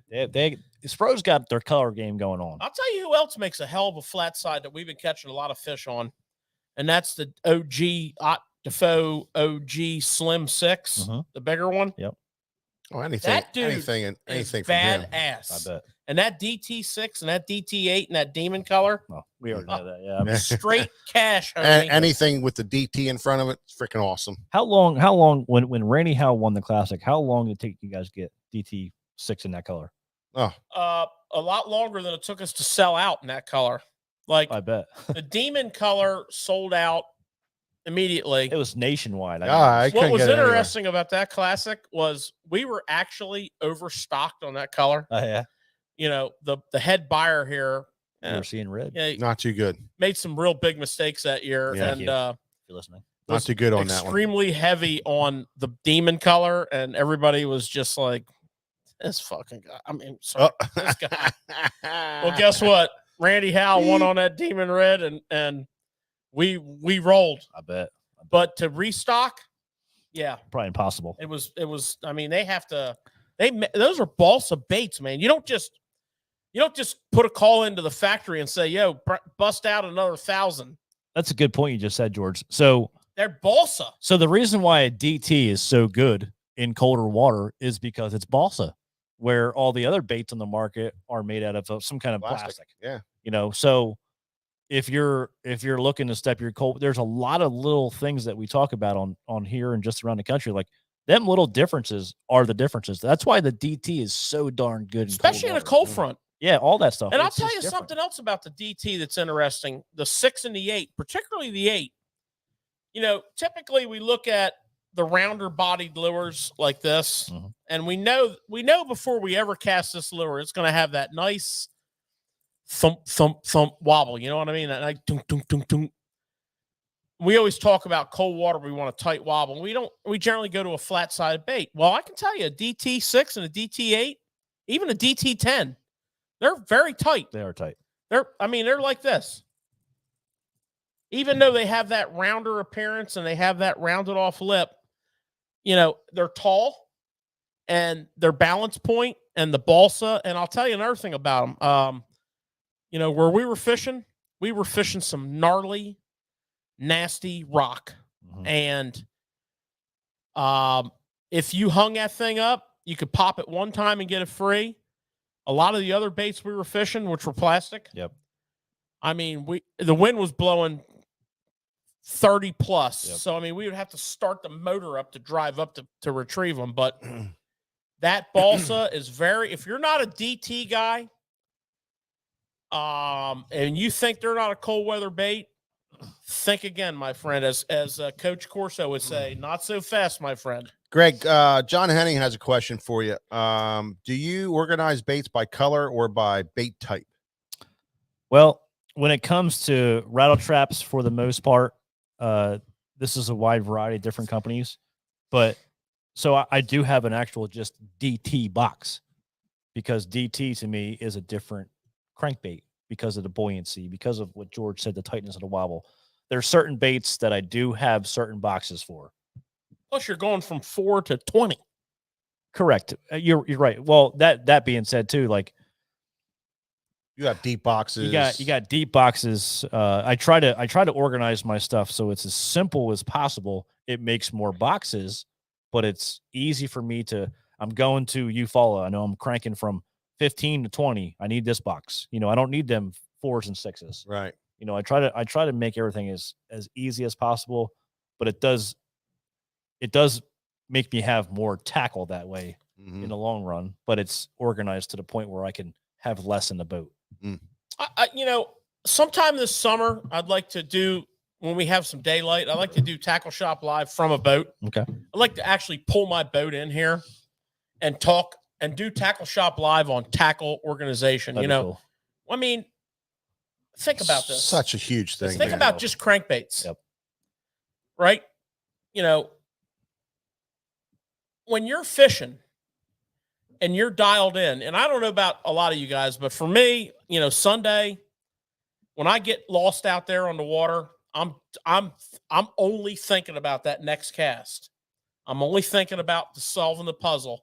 And when I open up my tackle hatch, I'm not browsing. I'm getting out exactly what my mind already told me to get out. Yep. Like, I'm not reaching in there until I know what I want. Yep.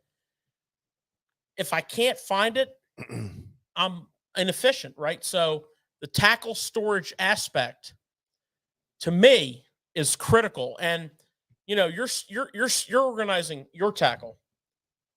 You're organizing your tackle. I'm organizing my tackle. We all have a different way of thinking. George organizes my tackle. That's true.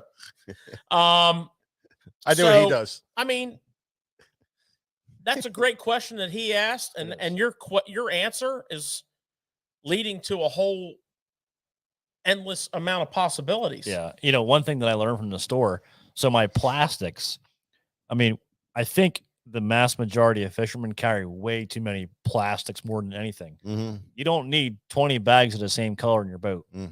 So what I learned from the store was years ago, I started taking my tackle, and I know the hardcore colors that I throw. I have like 3 or 4 of the one hardcore color. Everything else is broken down to backstock in the back of my truck. Yeah.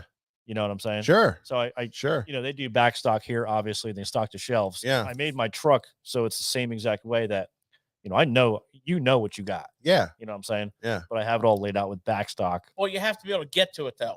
It's simple the way I got it. Right. Which goes to the organization part. I mean, in your world, yep. Looking for stuff like Mike and I are constant. We're organized. We are always looking for something. I bet. I mean, every second of every day. That's because we don't. That's because we don't take the we don't have the time to devote to that. Well, I mean, the freaking boxes are labeled up. I mean, the box says flat side. Yeah. Pull it out. The one I want ain't in there. Yeah. Then I go digging. I find, here's 5 of them unopened in the package under the seat. Right. Yep. That is what I'm talking about with organization.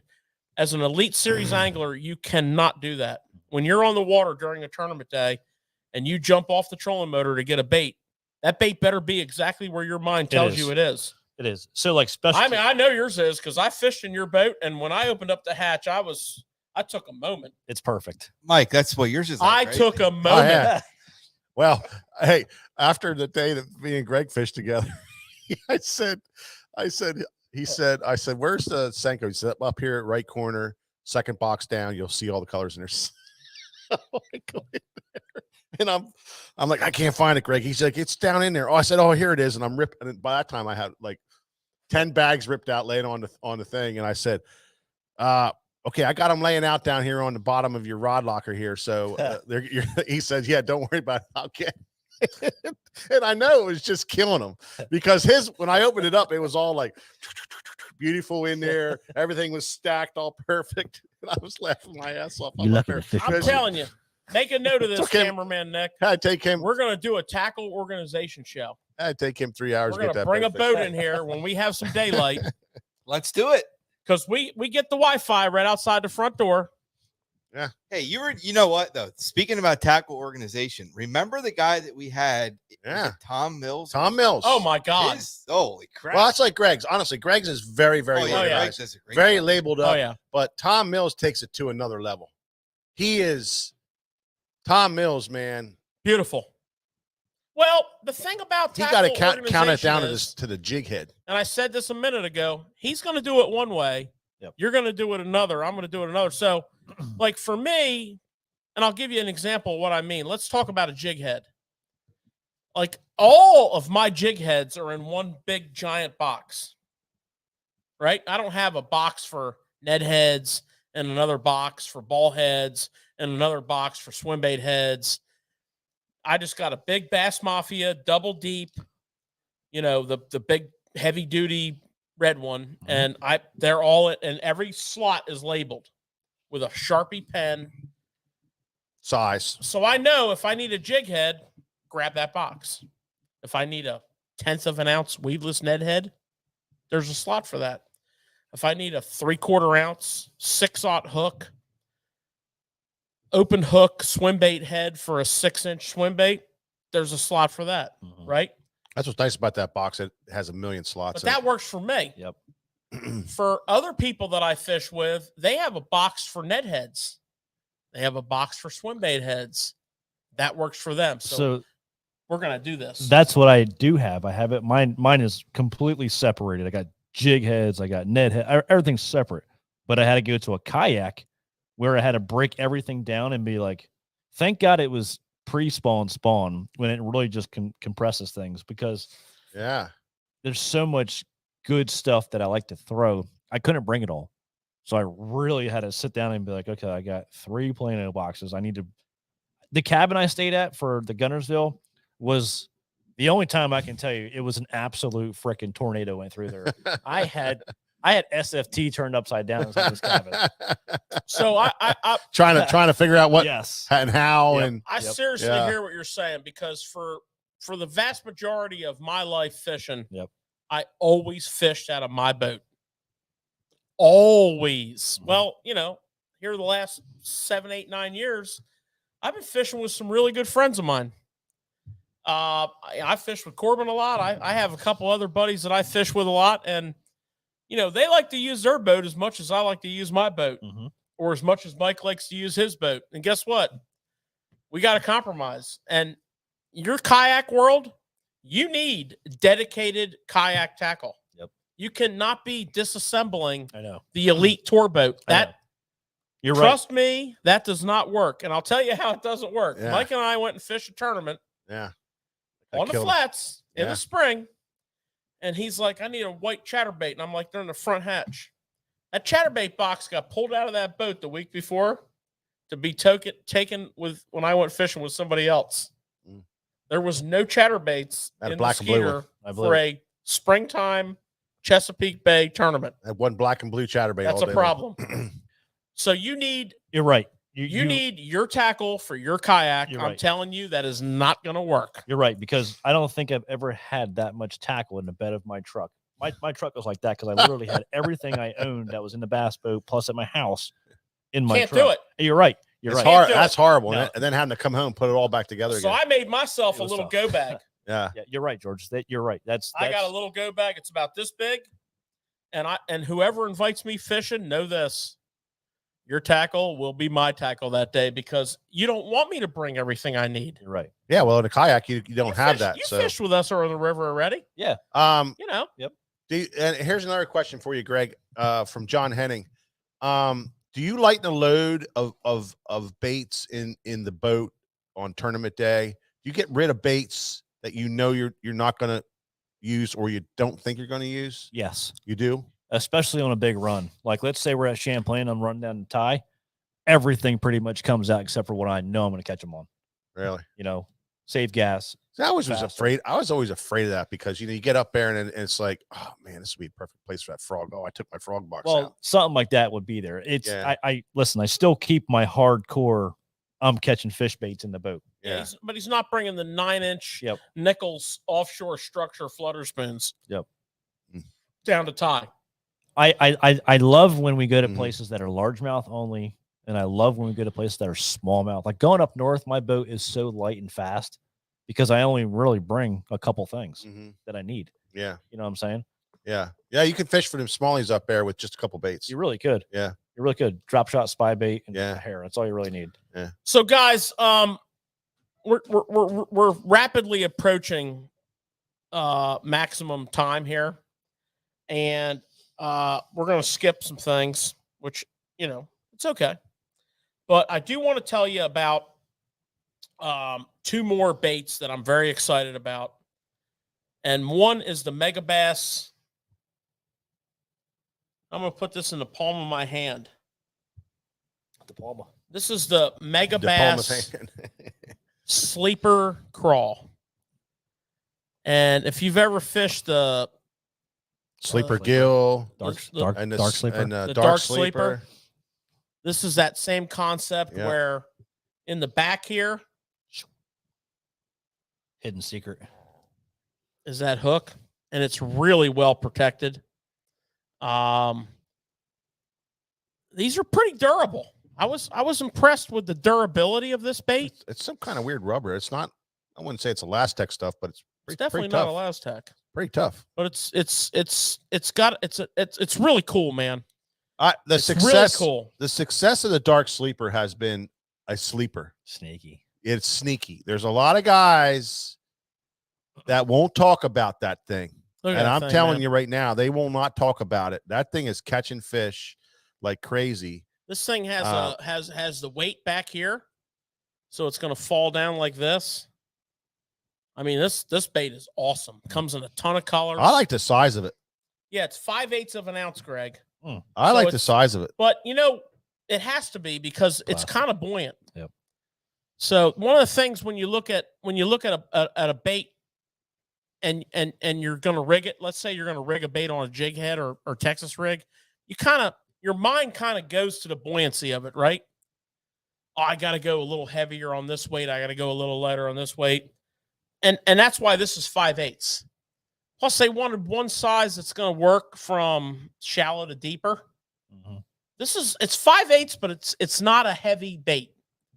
So sleeper crawl, very excited. There's a whole bunch of colors. Yeah, that's an integrated system. So it's a one bait type of system.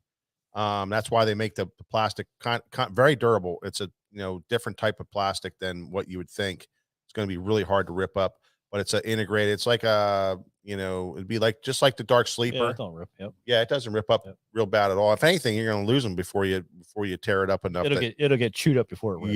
Yeah. They're durable. They're real durable. Very durable. And I'm telling you, this whole dark sleeper type of bait, they have the bluegill, very, very good, very good bait that you want to check into also. But that dark sleeper, nice. Don't sleep on it. Mm-mm. But we're not talking about that. We're talking about the sleeper gill. No, I mean the sleeper crawl. Not the dark sleeper, the sleeper crawl. Right. On the website, ready to go.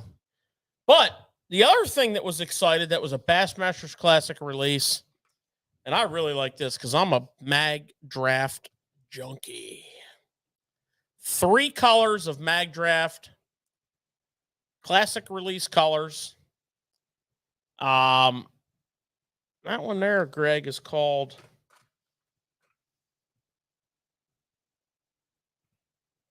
Ableet, or as I like to say, oh, but you know it.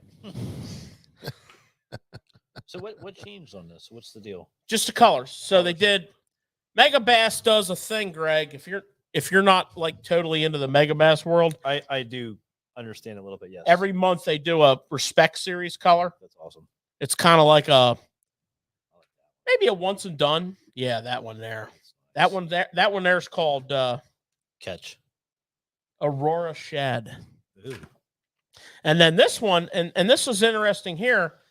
This color here was available in the Mag Slow. Okay. And this is called Catabuso. So the Mag Slow is a sort of a shallower running, less actioned version of this, which I freaking loved. And this color in the Mag Slow was my jam. They got a jerkbait the same color as that. Look at that back on that thing. I mean, that just looks like a shad. Now, what I like to do is I like to take a Sharpie pen and put a shad dot on them.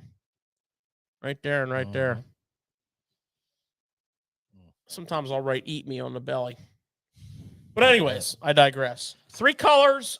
These are not on the website. A lot of times we don't take the time to load up the special series colors because they really don't last long enough to kind of load them up. Yeah.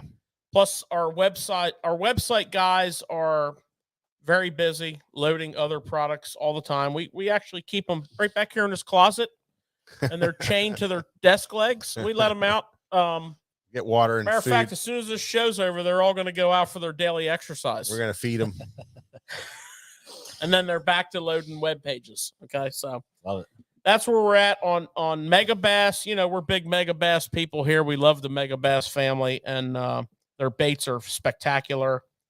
Yeah, we did a whole new setup in the shop here with a little corner, a little Respect Series corner. We got like a little corner. We stripped out a piece of wall, and we're gonna put some LED lights in. It's gonna be cool, man. But anyways, yeah, we're gonna save the rest of the goodies for next week, and it's getting time to wrap this puppy up. But these were some of your Bassmaster Classic releases, and then we thought what would be cool tonight would be to take some of these releases and combine them with some techniques and expand upon some things. And I don't know about you guys, but I had a lot of fun doing it. I really liked some. I want to thank Greg. Yeah. Greg drove all the ways from Millville to be here. So what's on the agenda, Greg? Yeah, what's up in GDP universe? What's your story for the next couple of months? Burn gas and catch some bass. I mean, what else is there?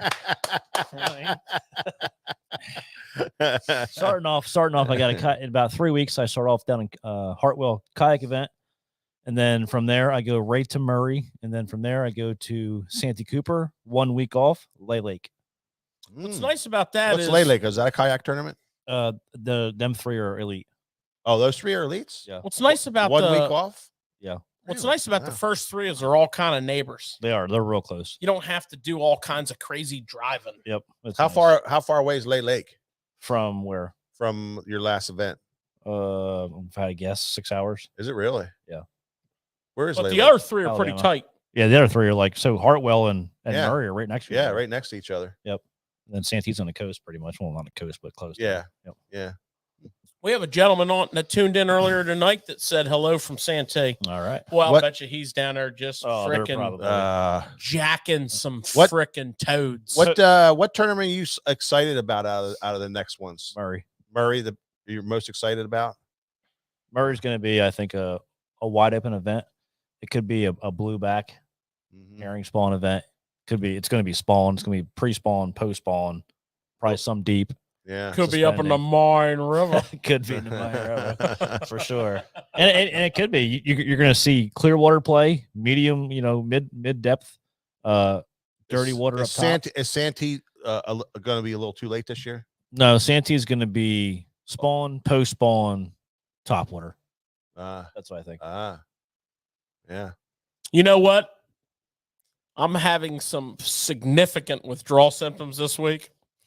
I'm down to following the Toyota series this week, which I don't have anything disparaging to say about Toyota series, but I like to watch my shows, not read about them. Yeah. Where are they at? That's you follow one? No. Oh. Toyota series is Okeechobee. Ooh, Okeechobee this time of year. What's interesting, guys? Probably better. But you know what's tearing them up down there? Can I guess? Wind. Oh, that kind of tearing them up. The lake's at 16 foot. And we were there. We were at almost 16 foot. I thought we were at 16.4 for some reason. Yeah. Listen, the wind is blowing hard. Which way? Muddying everything up. I don't know. They didn't give me a direction, but it's got all that dirty water kicked up. And red rattle traps, baby. You know what they said? What? The pro, they always interview a local pro. Yeah. He said this is going to be a tournament where probably the community holes play. South Bay. They had mentioned a couple other names. I'm sure the Monkey Trap. Moonshine's going to be a big Monkey Trap. They didn't say Monkey Trap. I think they said the Monkey Box. Trapper Joe's Canyon. And then Devil's Tongue. Oh, the Devil's Tongue. Playing, yeah. That's the one I always depending on which way the wind's blowing, this time of year, from what I do know, the east side, which typically doesn't win major tournaments, wins a lot of local tournaments. So if that wind's coming out of the east, this could be a time where the east plays big time. The places, trust me, I've never been there besides this year, but seeing the YouTube videos I've watched, there's no vegetation compared to how it used to be. So no vegetation is no filtering, which, like George said, a lot of the really good areas are just crushed. Yeah. Well, and that's exactly what this gentleman said. The other thing he said was what vegetation they have. Yep. The water's so high, it's over top of it. For sure. And it's not giving it the ability to kind of like that water kind of grabs them wave action and filters it. Mm-hmm. And it's like, because it's underwater now, it's not doing its work. We actually had a meeting with not the DNR, but something like that down there. They're actually getting ready to take action. What they're going to do is pretty neat, actually. Well, that's FWPD, brother. They are the shit. That's what it was. Yep. Pennsylvania Fish Commission, if you're listening, just look at every other state in the country and ask yourself this question: why do I get out of bed in the morning? Because it's really embarrassing. You heard it here first, folks. Yeah. Yeah. Okeechobee. Amy Lynn Brown, how you doing? They we're tune in in every week, April. Mike. I know they do. They're gonna bite a jig down there. We're in April. Oh, I They know. don't have shell cracker. He said jig. Yep. He said jig. He said flipping. That's when they use that double. Medlock. Yeah. This guy was a gambler guy, so Gambler he was has one. referencing. Yeah. Oh, he said swim jig, black and blue, and he also said big boot foot swim bait buzzed around on top of the grass. Oh, yeah. Yeah. Gambler again. Yeah, and he said, big listen, easy. he goes, Yeah. situations like this, you just rotate through the community holes. And That's he said, it. the thing is, they're big, right? You were just there. Yeah. Yep. They're big areas. Some are small because the outside wall is not there. Oh, Where the wind, if it's coming, it's muddy. I got you. If you get way in the backs, you can definitely see a difference in water. I was in moonshine, and where I was, it was crystal clear, and it was protected like there's no tomorrow. Oh, Mm. yeah. What do you You mean were there's in no the back. walls? So, The water's over top of it? over top of it, and they're just not. It's not there to filter. It's just not there. Yeah. The Oh, you mean the grass walls? There's the walls against the bank, the east wall, the Yeah. west wall. They're the hard walls, Yeah. but the outside lines just aren't there to protect it. Oh, yeah. Wow. Yeah. So it just blows It just all comes the way in. back all in. that muddy water Yeah. just right to the walls. in the Yeah. back. Yep. Yeah. Wow. That's what's going down. Mm. All right, people, we got to tie this one up. Of course, we knew we were going to run long, and we intentionally did that. But Yeah. So thank you so much for watching. yeah.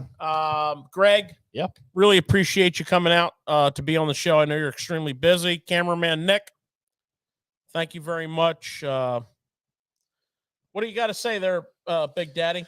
Well, I just want to thank everybody for stopping in. Make sure you comment and on our shows. We'd like to hear how we're doing. If you have any topics you want to hear about, make sure you questions, any kind of questions, just run them at us. We'll try to do our best to answer them, and tell your friends about us. We're out to help all we can and pass along the information that helps you catch more fish. That's the truth. What next week? Jerk baits. Oh, I'll be back. I love some jerk bait. Oh yeah, I love me some jerk bait talk. we're gonna try to find us a nice one of these here professional type fishermen to come on the show. Yeah. We're gonna talk some jerk bait fishing next week. So tell your friends, tell your neighbors. Yeah, we love to talk about jerk baits, and we're right in the thick of it right now. So I can simplify it right now. It's either a lot of this, or this. That's all you got to figure out. That's all you got to figure out. So every Well- company actually lays it out really well. yeah, So cold water, mixed stick. You need a lot of action, megabass. They're done. It's kind of like the way we watch football. When we're watching the Eagles, we're like, we need a little more of this and a lot less of this. That's exactly what it is. That's how you break a jerkbait down. There you go. You don't need to do a show now. All right. Well, thanks everybody for stopping by, and we'll see you in the next Tackle Shop Live. Yeah. See you, everybody.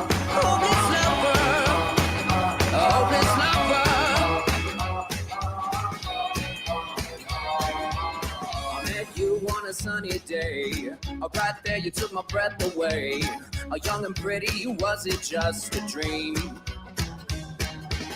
The next day you called me up, you told me I'm your little buttercup. You came over and you fell into my arms. Well, I know what I feel. Please tell me your love is real. You make me smile when I think of you. If I am down, knowing how you're blue, I can't get enough. You make me happy, I feel so fine. Oh, how I wish that you were mine. I can't get enough. Hopeless lover. I woke up all soaked in sweat, with chills running down my neck. I'm going crazy from just the thought of you. A long blonde hair and your beautiful smile. Your sense of humor makes